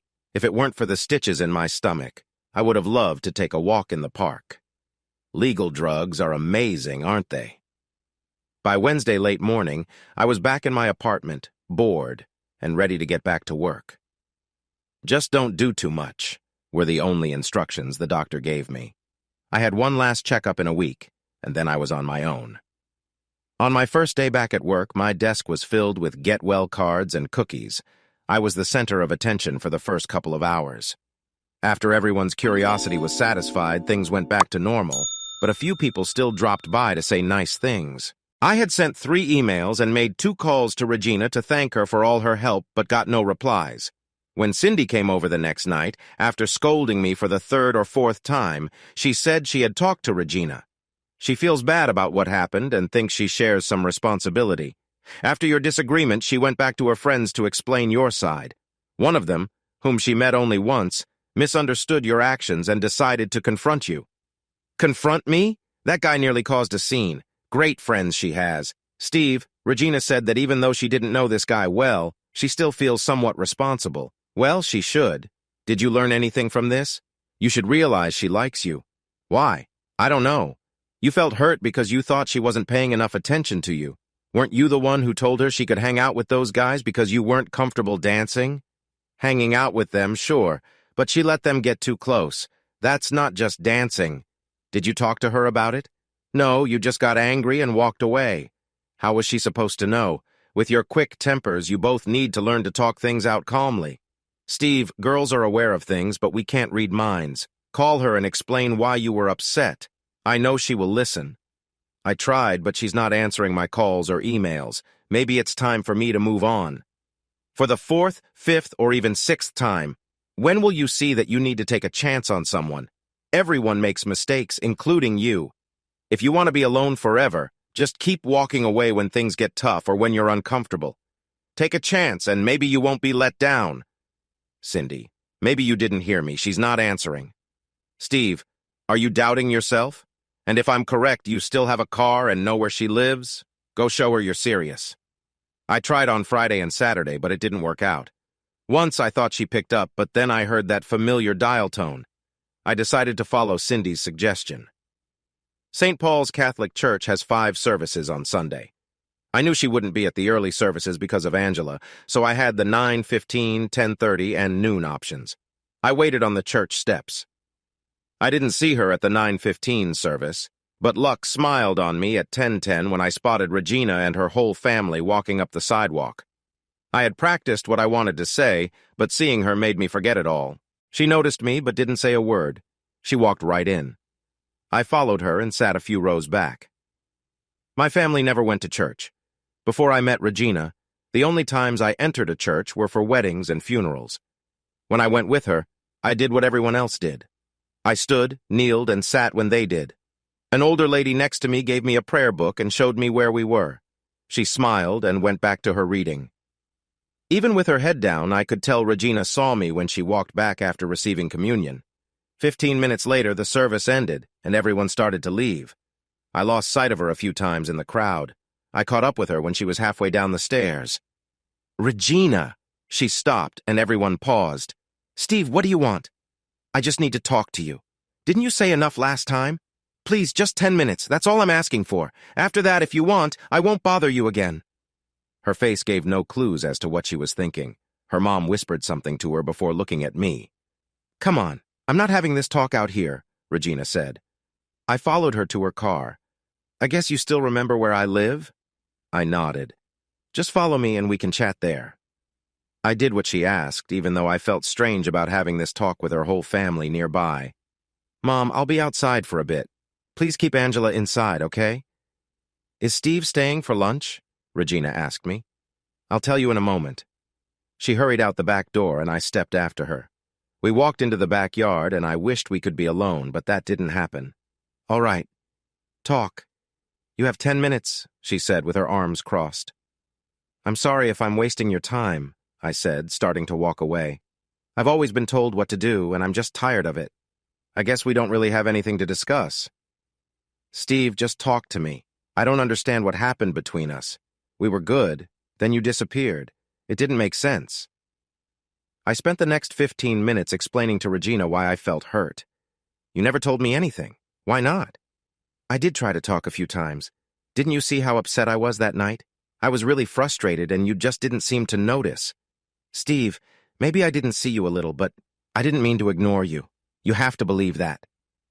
When I saw you again, I told you I felt embarrassed that night in front of everyone. It felt like I was the joke. I made sure to say those last words clearly. You were surrounded by those guys, and you didn't push them away. When the music stopped, I saw your last partner come too close, and I lost it. You were meant to be with me, not them. I was with you. No, Regina, you weren't. Cindy went back to the table after a while, back to Jeremy. Then I had to search for you, and you still didn't come back. If I wanted to feel ignored, I could have stayed with one of my ex-girlfriends. I thought you were different. After I said that, it was very quiet for a moment. But I want to thank you for what you did that night. Without your skirt, things could have gone worse. That's when her tears started, not mine. I'm really sorry. I never thought things would turn out like that. So much was happening, and everyone seemed to care more about him than you. I just wanted to help you. That's why I used my skirt. Someone poured beer on it to clean it up. It was crazy, but it worked, right? I guess I owe you a skirt. And how did we suddenly get married from the last time we talked until I was taken by the ambulance? They wouldn't let me come, so I just said we were married, she said casually. One of the paramedics gave me a blanket to keep warm, and off we went. I didn't have answers to all their questions, so I took out your wallet and handed them your insurance cards. That's when I noticed a card with phone numbers, so I called your dad. I met him at the emergency room entrance and shared everything I knew. You were already in surgery, so we waited together. When the doctor came out and asked for Mrs. Moore, we exchanged looks. The doctor said you would be fine, but needed to stay in the hospital for about 2 to 3 days. After he left, your dad and I had a short chat. He told me to go home and that he would call me after seeing you. But you never returned my calls. I thought you just wanted to yell at me again. I already felt terrible. I'm really sorry. I never meant to hurt you. We were holding hands, looking at each other, and we stayed quiet. Regina, honey, lunch is ready, her mom called from the back door. Are you hungry? She asked. I'm not hungry for food, I replied with a smile. We had lunch with her whole family. After that, we took Angela and went to the park. While Angela played, we laid down some rules for our relationship. No more fighting and no more leaving during arguments. If something bothered either of us, we would talk about it right away. When we went out, we would stick together unless we both agreed to do different things. Dancing was fine, but having fun on the dance floor was different. The next 2 rules were going to be tough for me. Steve, you need to trust me if we have any chance of making this work. You have to believe that I care about you and will never betray your trust. But you have to promise to do something you might not want to do. My unease grew. You need to reach out to both your dad and your mom. You can see them separately or together, but it has to happen. I couldn't believe what she was asking. No way. I'm good with my dad. We've already talked and are fine. But my mom? That's a different story. I have no idea where she even lives. It shouldn't be too hard to find out. You're smart with computers and you still know her last name. How hard can it be? What's the point? I haven't spoken to her in years. I don't really want to see her again. Those 2 are part of who you are, and you need to talk to both of them. There are many unresolved feelings and hurts. You aren't that little kid anymore.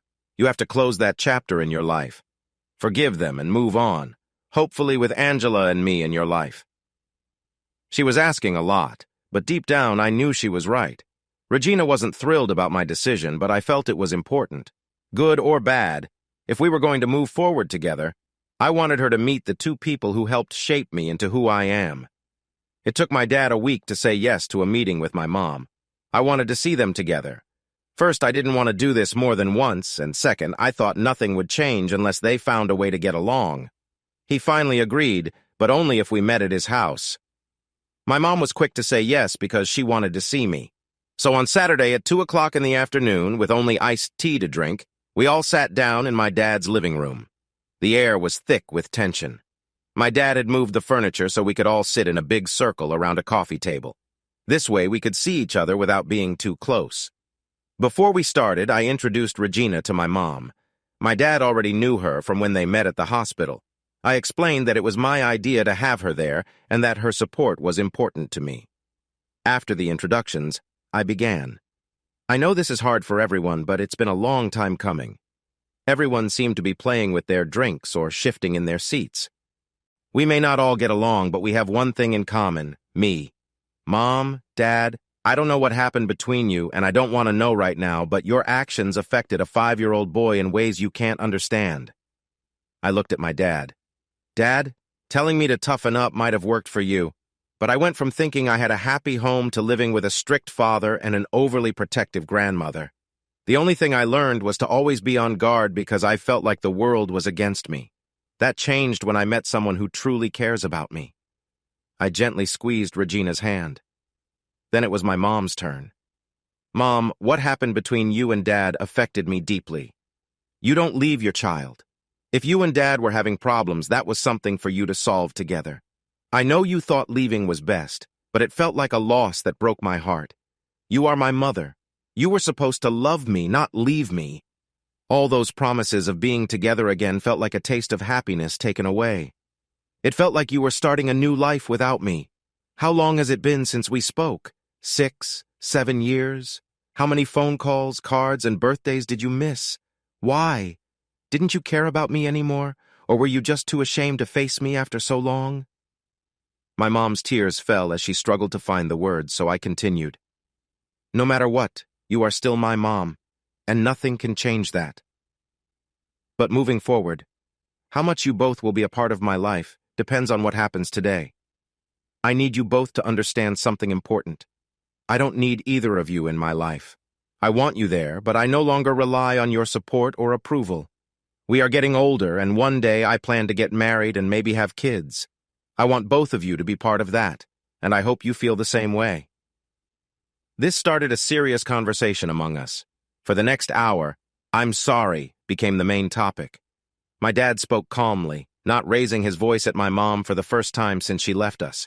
They would never get back together or even be friends, but if they could at least be polite to each other, then I could accept that. I learned that my mom had remarried and was happy, but she still wished to have me back in her life. My dad was still holding on to old feelings, and when he tried to bring up past issues, I quickly stepped in. Dad, this is about me and the three of us, not just you and Mom. If you both want to argue again, please wait until Regina and I leave. Then you can talk in private if that's what you want. I felt like I was taking control again. Once things calmed down, I let Regina share some things about herself. She talked about our bumpy relationship and how dedicated she was to making it work. She said this discussion was important to help our bond grow. In the 2 hours we talked, some problems got resolved, and plans were made to meet up, especially during the holidays. While we didn't reach complete peace, at least the tension was lighter this time. We all hugged, worn out but smiling, and decided to wrap things up for the day. On the drive back to her parents' house, Regina shared her thoughts about what had just happened at my dad's. Stephen Moore, I am so proud of you. You're a strong, caring man, and I'm so glad I'm with you. How glad are you? I asked with a teasing grin. Focus on driving.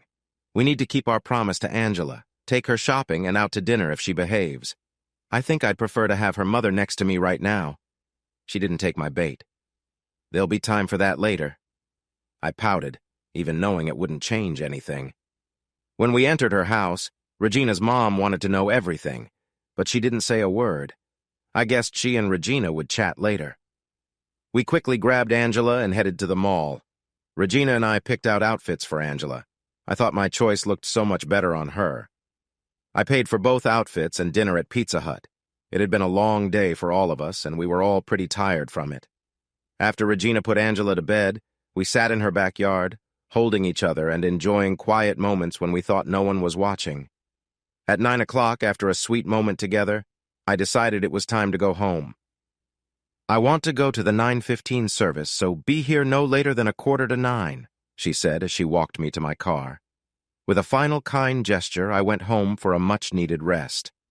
Where is Angela? I asked the next morning. She's going with my mother to the 10:30 Mass. It's just you and me this morning. Everyone in the town seemed to know each other. It felt more like a social gathering outside the big Catholic church, with everyone catching up on the week's news. I wasn't a regular, but I could tell they all recognized me, likely knowing more about me than I wished. Saying goodbye took a while as we chatted with everyone, promising to see them again next week. With Regina next to me in the front seat, she said she wanted to stop at a local bakery. She chose a couple of treats we both liked and got us each a cappuccino. If you don't mind, I'd like to have breakfast at your apartment today. Did I mind? Not at all. I loved having time with her, which didn't happen often. It was nice sipping coffee and enjoying the warmth of a lovely summer Sunday morning during the short drive to my place. I felt relaxed as we walked hand in hand into my apartment. When I turned around after closing the door, she hugged me tightly. There was no need to talk. We both understood what we enjoyed together. I was just glad my bedroom was cleaner than usual. Breakfast ended up being delayed by about 2 hours. Do you know what it feels like to hold a wonderful woman in your arms? It felt great. The way she fit against me made every moment feel special. I thought this would happen sooner, but after yesterday I expected we'd just talk this morning about our feelings. I guess we didn't have any pressing matters to discuss today. After a moment of closeness, her hands gently explored, making sure I was comfortable too. After sharing a special connection, she drew me closer, and we exchanged soft gestures for a while. Some women I've known found it hard to enjoy this kind of sharing, but Regina welcomed it. While I may not be the strongest, I wanted to show her that I could still bring her happiness. I focused on our bond, and when the moment felt right, I took joy in sharing it with her. As our moment settled, I could still feel her warmth around me. I shifted a little, feeling the connection between us, when she changed the mood with a playful twist. "That was nice. Really nice," she said, her fun tone making the moment warmer. Nice? I thought, recalling how hard I had tried. My confidence took a little hit, but Regina noticed I was unsure. That was the gentlest and most special time I've ever had. I felt so close to you, it was like we were one. Well, that's good because I want one of us to lead at a time, I joked, and she gave me a gentle nudge and smiled again. I need a shower, and so do you. We can't go back to my mom's place without cleaning up, right? I don't know. Let's just see what happens.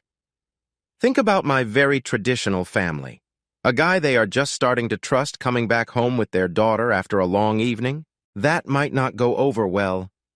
Though she smiled brightly, I felt a bit shy as she guided me toward the bathroom. Regina, they know you're not completely innocent. They probably guess you're spending time together. Steve, there's a difference between what they think and what they see. If they don't see anything, they won't worry. They trust their daughter. We shared another sweet moment in the shower, keeping it light and fun, but it was a little tricky when the shower curtain slipped. After we enjoyed breakfast, we headed to Regina's house. I held the car door for her as she got in, put on her seatbelt, fixed her hair, and was putting on lipstick in the mirror when I leaned over, shared a kiss, and then said casually, "I love you." I started the car and was about to leave the parking lot when she suddenly yelled, "Stop!" She leaned over and turned off the car. "What did you just say to me?" I unbuckled my seatbelt, leaned over to surprised Regina, and lightly kissed her again, repeating, "I love you." I started the car again and was about to leave for the second time. "Steve, we need to talk about this." "I know, but is this the right time?" "Well, my parents' house is definitely not the right place." "Just tell me one thing. Do you care for me?" "Yes, but—" she started, but I interrupted. "There are no buts. I care for you, you care for me. What else matters?" "Well, there's one big thing on my mind. Regina, you and Angela are a team. I've known that from the start, and you didn't see me run away, did you? We'll face challenges together one step at a time. If we love each other, the rest doesn't matter." She seemed to disagree, looking lost in thought. "We need to talk, just not at my mom's house. I'm not sure what you want, and we might see things differently." "Well, we could turn around and head back to my place. Just know that once we are inside, I might have some different ideas. Just like a guy. Give him a little and he wants more." We looked at each other and burst out laughing. "Just drive. Mom is waiting for us for lunch." Lunch was fun as always. And like always, they kept offering me food and looked sad when I said no. "How will you gain weight if you don't eat? You're so thin," her mom would say, piling more food on my plate. Regina couldn't take her eyes off me, especially when I was talking to her mom or grandma.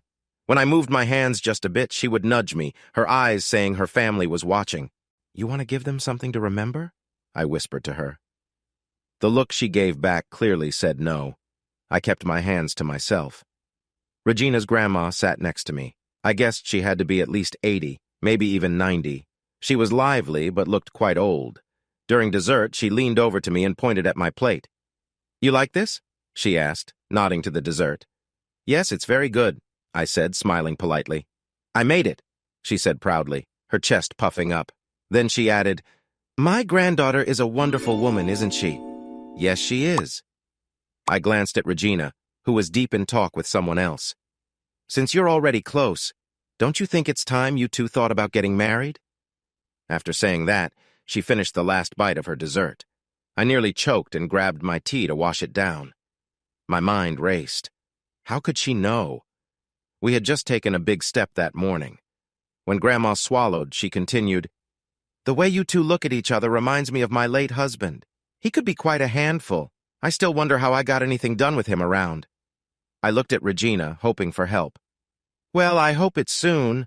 I'd hate to miss the party." With that, she patted my arm. I was relieved when Regina came to my rescue. "Grandma, I need to introduce Steve to Aunt Claire before she leaves." "No problem, sweetheart. Steve and I were just chatting a bit." When Grandma's eyes met mine, they said a lot. "You didn't tell anyone we were getting serious, did you?" "Steve, do you think I'm crazy?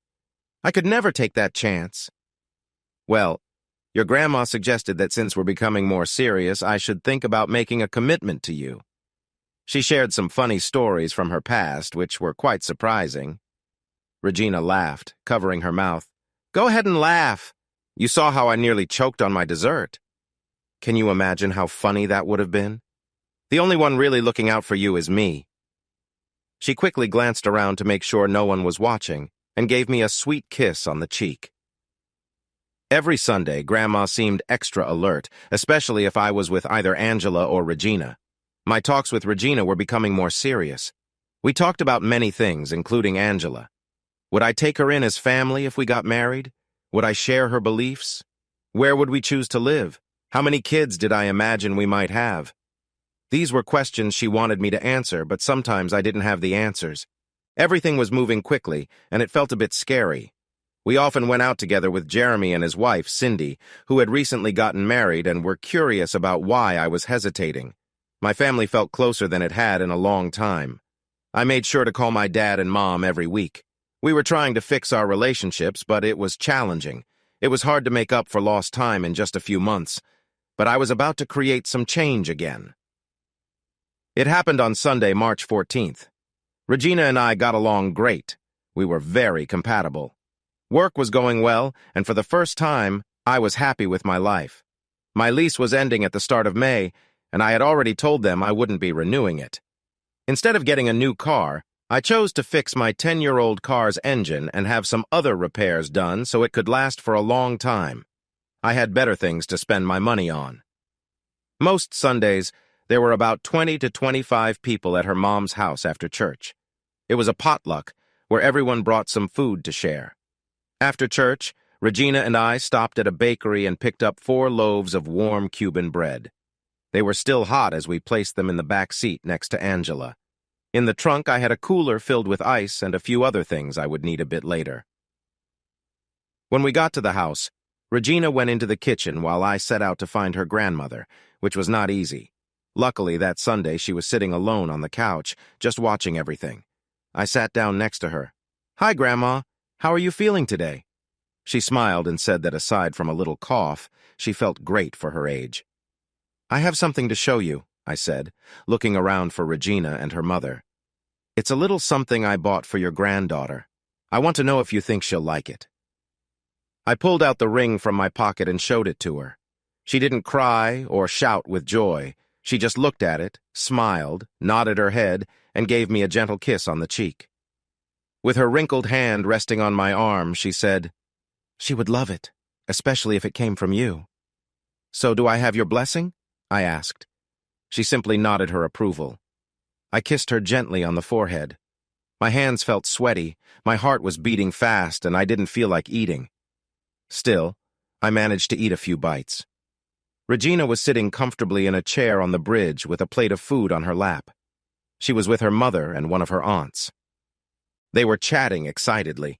I took my last sip of tea, relaxed my shoulders, took a deep breath, and walked over. I knew if I hesitated, I might lose my courage. I had done that before. When Regina spotted me coming closer, she smiled brightly. I cared for her more than anyone else. She was about to say something when I dropped down on one knee in front of her.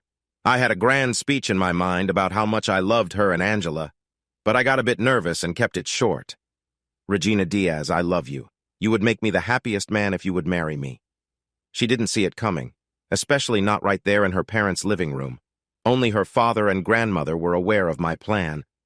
I knelt there holding the ring, waiting for what felt like forever as she teared up, wrapped her arms around me, and hugged me tightly. Everyone cheered. Just a week before, I had asked Regina's father for permission to marry her. When I arrived today, I handed him my car keys, telling him there was a cooler in the trunk with some drinks we might need later. He took the keys, shook my hand, and wished me good luck because I needed it.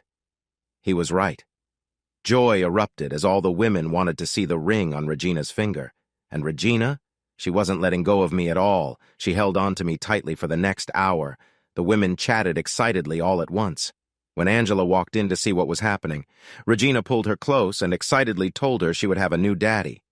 I think Angela was a little surprised, but I got a nice hug from her. I noticed Regina's grandma smiling. It was a big day for her, too. Her father and brothers brought in the drinks. Glasses were filled, toasts were made, and I felt welcomed into the family. While the women began making wedding plans, her dad, brothers, and other men took me outside for some drinks. I only lasted 3 rounds before I felt like I couldn't breathe. They laughed and said I would get used to it. That was the longest Sunday brunch I could remember. By 7 o'clock, things started to wind down. Everyone congratulated us one last time before leaving. I was getting ready to go, sipping on a glass of cold iced tea. I had already had enough earlier and didn't want to take chances on the road today of all days. I watched Regina as she helped her mother and grandmother, her bright smile lighting up the room. When she came over to me, her caring touch made me feel really happy.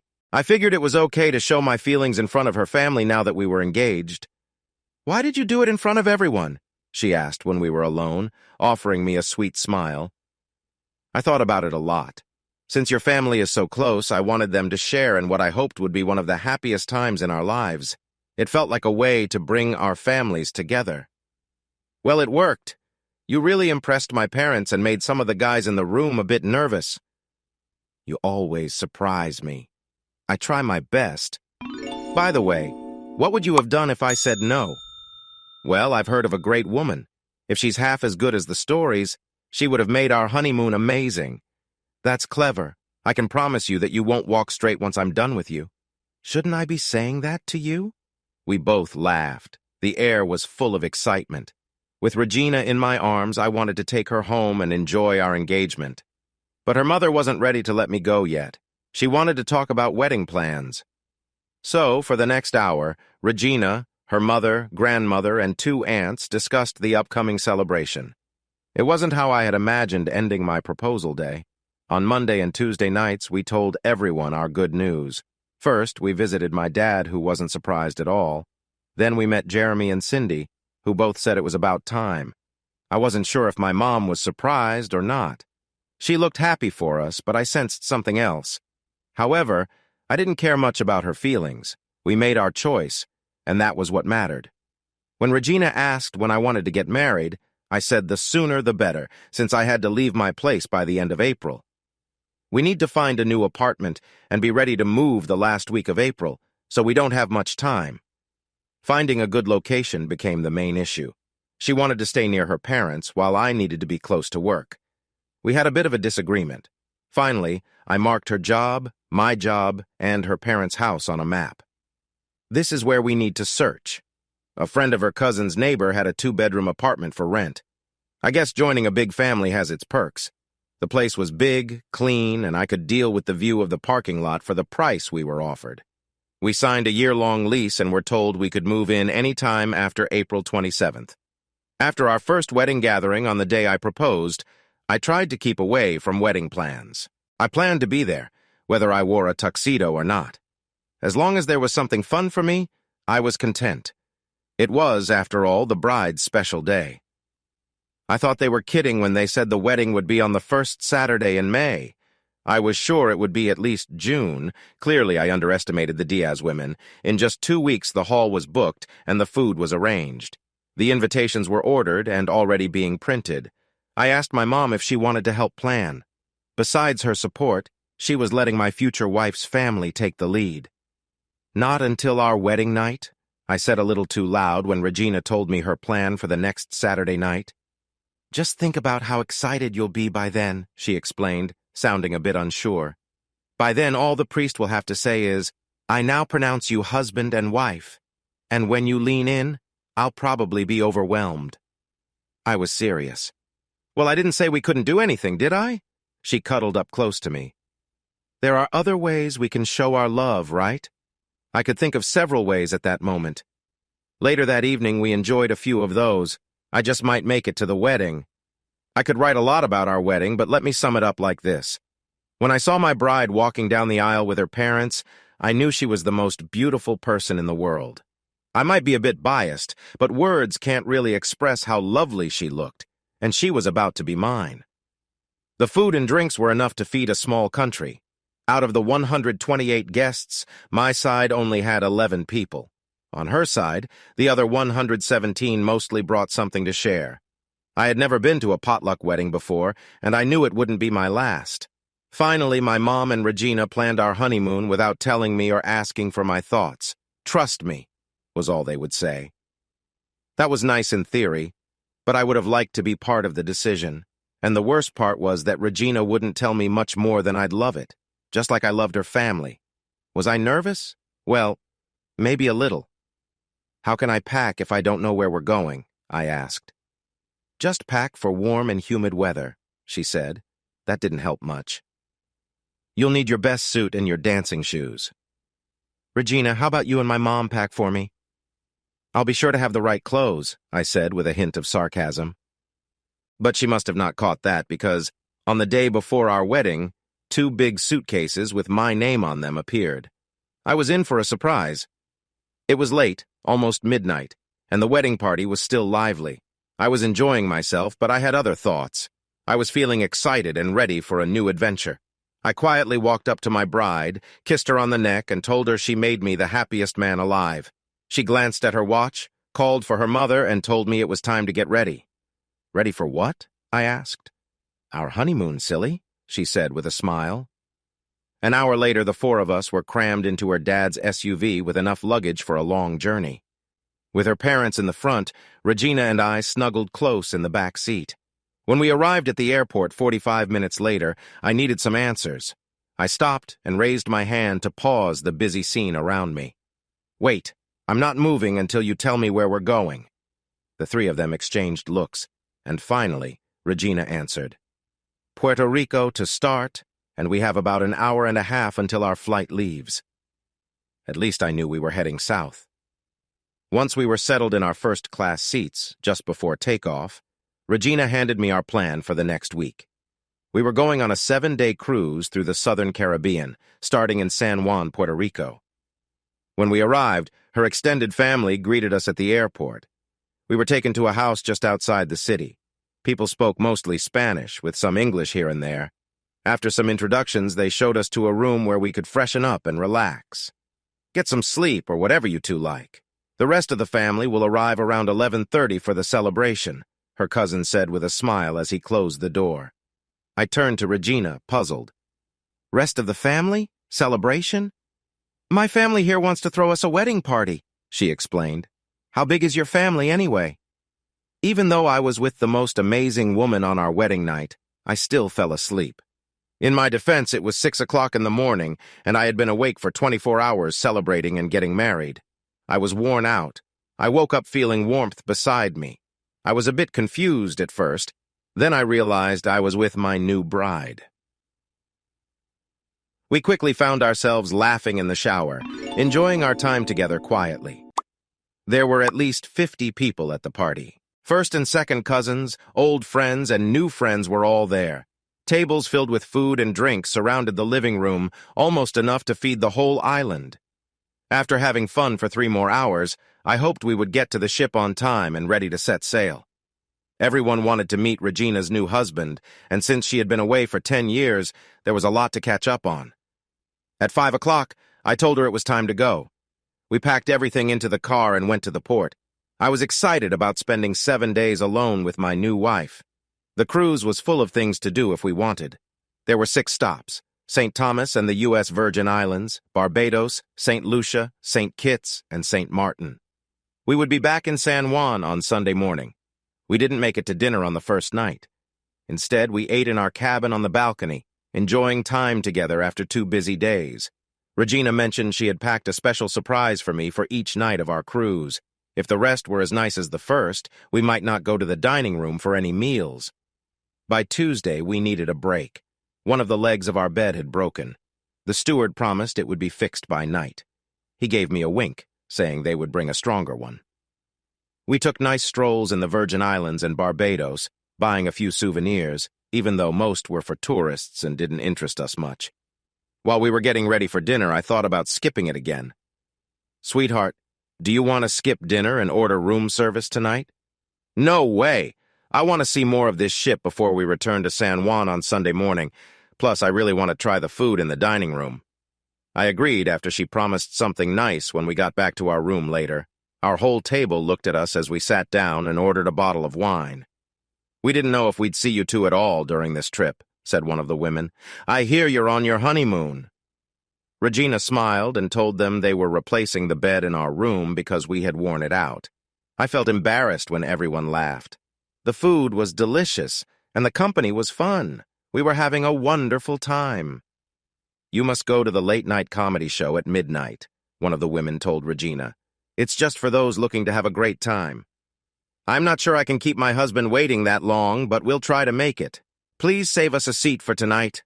After dinner, we walked around the ship, played a bit in the casino, and finally went to the dance clubs. I did better than ever. I lasted a full hour before needing a break. While I rested, Regina kept dancing near our table. When a guy came up to ask her to dance, she glanced at me. It didn't take her long to decide. She smiled at the man trying to impress her and kindly said no, showing him her wedding ring. "You could have danced just one dance with him," I whispered to her. "I've done that already, and never again, especially during our honeymoon." I got up from my chair and headed back to the dance floor. The comedy club was full, but we eventually found our friends. Everyone was feeling good since no one was driving. They thought it was the perfect time to have fun. The comedian was so funny that I nearly lost it and laughed a lot. When he started making jokes about people in the audience, I sank a little lower in my chair.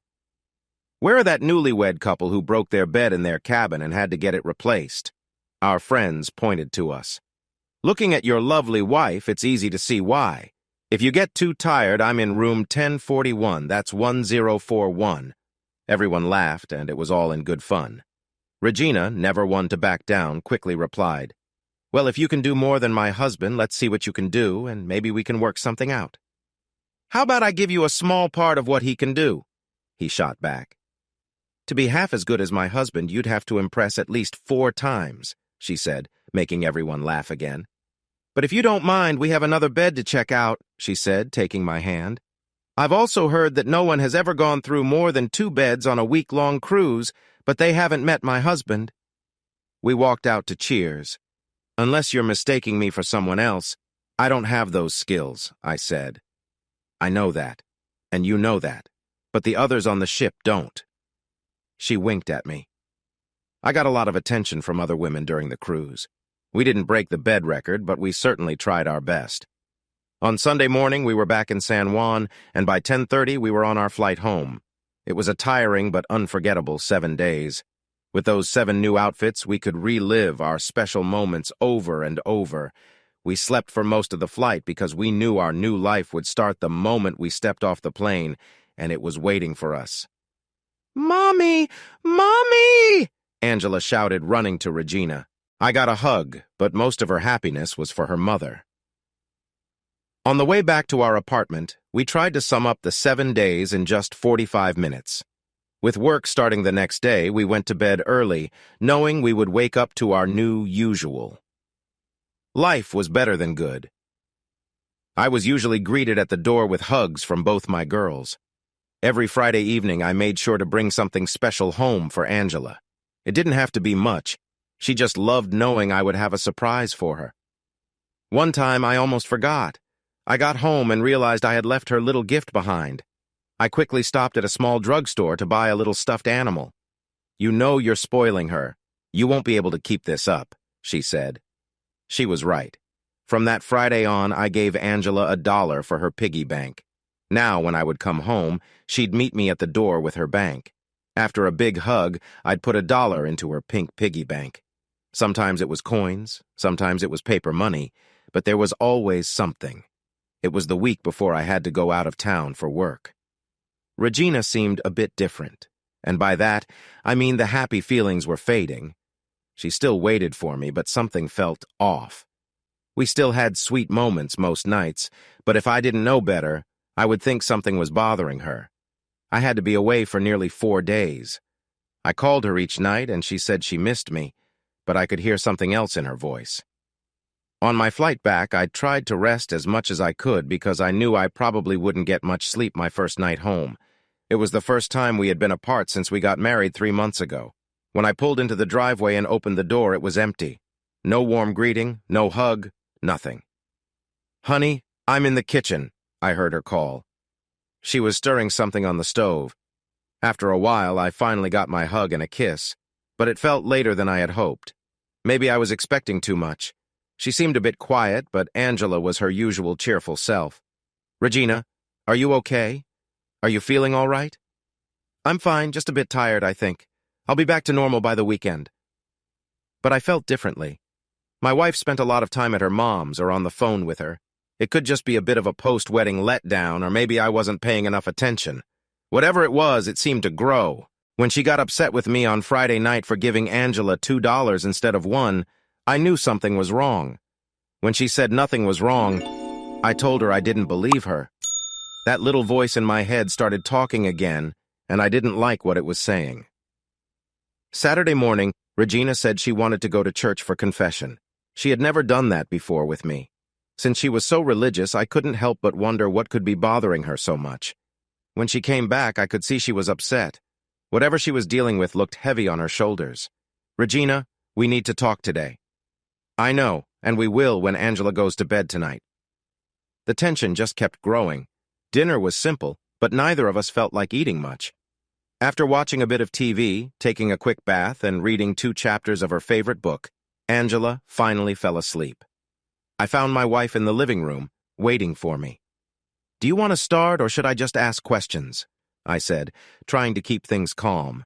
"Steve, you have to promise me you won't get upset no matter what I say." "Regina, I can't promise that. It depends on what you're going to tell me."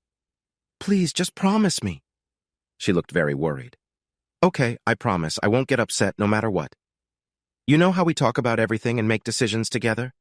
That was one of the things we both thought was important." "Sure, so what didn't we decide together?" "Just remember, it wasn't all my fault. It's just that for goodness sake, Regina, just tell me." I raised my voice a little more than I intended. "Steve, I'm going to have a baby. I know you wanted to wait until we moved into a house. I'm really sorry." "How did this happen? When?" I was very surprised. "Sometime during our honeymoon, I think." "But you were taking your pills. Did you miss one?" "No, I checked. I started taking the pill 2 days before we left and took it every day. We had been using condoms before this, too. Sometimes it was after we were together or first thing in the morning. My doctor isn't sure either. She said I should have started a month earlier to help my body get ready, but sometimes things just happen. Nothing is perfect. But no matter how it happened, we're going to have a baby. Please don't be angry with me." She was starting to lose her composure. "I told my mom and my priest, and they both said I shouldn't keep this from you." They were right. I can't be upset with the mother of my child. "Honey, we're going to have a baby. I'm really happy." She yelled with joy, jumped into my arms, and gave me a big hug. I suppose I wasn't entirely honest. I didn't really feel overjoyed. I wasn't upset either. I had hoped we could wait until we were more settled. But this was happening, and I was going to support her completely. That night, As she snuggled close to me in bed, I thought about our time back on the cruise ship. I was about to suggest a late-night snack when she wanted to get close to me again and then again. We'll have to be close a lot because soon it will be different with a big belly. I was relieved when she finally settled down. We went to sleep feeling cozy and warm. I thought she would share our news with everyone at Sunday service, but she didn't say anything, which surprised me. When we entered her parents' house, smiles filled the room as she told her mom the good news. Everyone was so happy and excited. The women gathered together talking about plans for the baby. The men gave me their best wishes, saying I had a big surprise coming. They wished me luck because I would need it. Grandma sat alone, looking peaceful. I went over to her with a dessert for us to share. "You made it," I told her. "You saw your granddaughter get married. Now I hope to live long enough to see my new grandchild come into the world. You'll be around for a long time, I know it. Think of some names for the baby. We decided not to find out if it's a boy or girl until the baby arrives." She smiled and gently patted my hand. "Steve, you are a good man. Regina and Angela are lucky to have you. Just promise me you'll treat them like the wonderful people they are." I promised her I would always take care of them. I had officially adopted Angela right after we got married. Her biological father was glad to give up his rights, and I was happy to be Angela's dad. "Hun, is your grandmother feeling unwell?" "No. Why do you think that?" Just the way she spoke today, it felt like she was saying goodbye. "She's just happy for us. I can't wait for her to meet our baby." Sadly, just 2.5 months later, her grandmother passed away. It was a shock to us, but somehow, I think she knew it was coming. They say when one door closes, another one opens. I thought our baby would be that new door bringing happiness after her grandmother's passing. I never expected to face another loss in my family. What no one knew, except for her new husband, was that my mother had been diagnosed with a serious brain tumor. She had been receiving treatment, and the doctors thought they could remove it. They were confident at first. Maybe she put off surgery because she worried she wouldn't live to see her only grandchild. A couple of months later, the tumor returned and was no longer able to be removed. Our daughter was born on January 14th at 4 in the morning. Everyone was there to celebrate, except my mother. 3 days later, I laid our daughter on my mother's chest in her hospice bed. She had held on to meet her grandchild. I felt she was fully present, enjoying this special moment. The next 2 days were very hard. I spent most of my time by my mom's side, coming to terms with losing her once again. My dad told her that he had forgiven her and that he still cared for her, something I never thought I would hear him say. "One day in the future, you and I will need to sit down and have the talk we should have had years ago," he said, gently holding her hand. She smiled at him, and he said goodbye. A day later, her husband Dan and I watched as her breathing stopped. She moved on to a place without pain, finding peace in her faith. It had been 5 days since our daughter was born, and we still hadn't picked a name for her. We wanted a name that was special, something we could explain to her when she was older. Finally, we found the right name the next day. Looking down at Isabella Jane Moore as she slept in her crib, we felt happy again. We could tell her about the 2 guardian angels in heaven she was named after, who would watch over her. Both sides of the family came together for her baptism at St. Timothy's Church. The celebration at my dad's house was almost as big as our engagement party. There were 2 proud parents, 3 happy grandparents, a thrilled sister, and a large family that would always look out for her. 3 weeks later, Dan showed up at our apartment. I could see he was still sad about his loss. We tried our best to comfort him. "Your mom went through her own tough times after she left you and your dad. She might not have always been there, but she always cared. You can't imagine how she felt when you let her back into your life. It was like she got a chance she never thought she would have," he explained as he searched for the right words. "Here," he said, handing me an envelope. "She wanted you to have this." I looked at Dan and then at Regina before opening the envelope. Inside was a check for $75,000. It was a life insurance policy she took out through her work. I only found out about it just before she passed away. "Your mom said to tell you she hopes it brings you some comfort for the hard times you had." I felt a flood of emotions. I looked at Dan and Regina again. "There is also a plan set up for your daughter that she can use when she turns 18. By that time, it should be enough to help pay for her education." Regina and I thanked him, sharing our sympathy for his loss. Your mother and I shared many good moments, and I will miss her very much. I just ask that you let me see your daughters from time to time. I believe being with both girls will help me treasure the memories I have. After he left, we exchanged looks before hugging each other tightly. I guess we're going to get the house we dreamed about after all. It might be a bit later than we thought, but the four of us will have a home to call our own, thanks to your mother. Next week, Regina and I will celebrate our 35th wedding anniversary. 2 years after we welcomed our daughter Isabella Jane, we had a son named Robert. We are just as happy now as we were on our wedding day. Many friends and family members are no longer with us, and I think about them every day. 25 years ago, my dad remarried and retired 5 years later. He and his wife, Julie, moved to a retirement community in Florida called Temple Gardens. Each year, we drove down for the holidays to spend a week with them. One year, while we were visiting, we sat on his back deck enjoying some quiet time as the women prepared dinner. Dad, I was cleaning out the garage the other day and found something I think you might want. I had wrapped it up nicely and placed a big red bow on top. He opened the gift eagerly, and when he saw it, he just smiled at me. It worked, didn't it? I asked. Yes, it did, but I don't need it anymore. It was the equalizer he had made for me all those years ago. He slipped his hand through the strap, tapped it against his other hand, and smiled. I showed it to Robert when he was growing up. I told him the story of how I only had to use it once. I let him know he could use it if he ever needed it. Thank goodness he never had to. I was tough back then. I guess I've softened with age. Dad, we all have. My dad lived many more years before he had that important talk with my mother. The one he promised her long ago. Regina and I? Well, like I said, we're happy. Every night when we get ready for bed, I think back to our honeymoon and the joy of our early days together. She may have gained a few pounds over the years, but she's still my wonderful partner.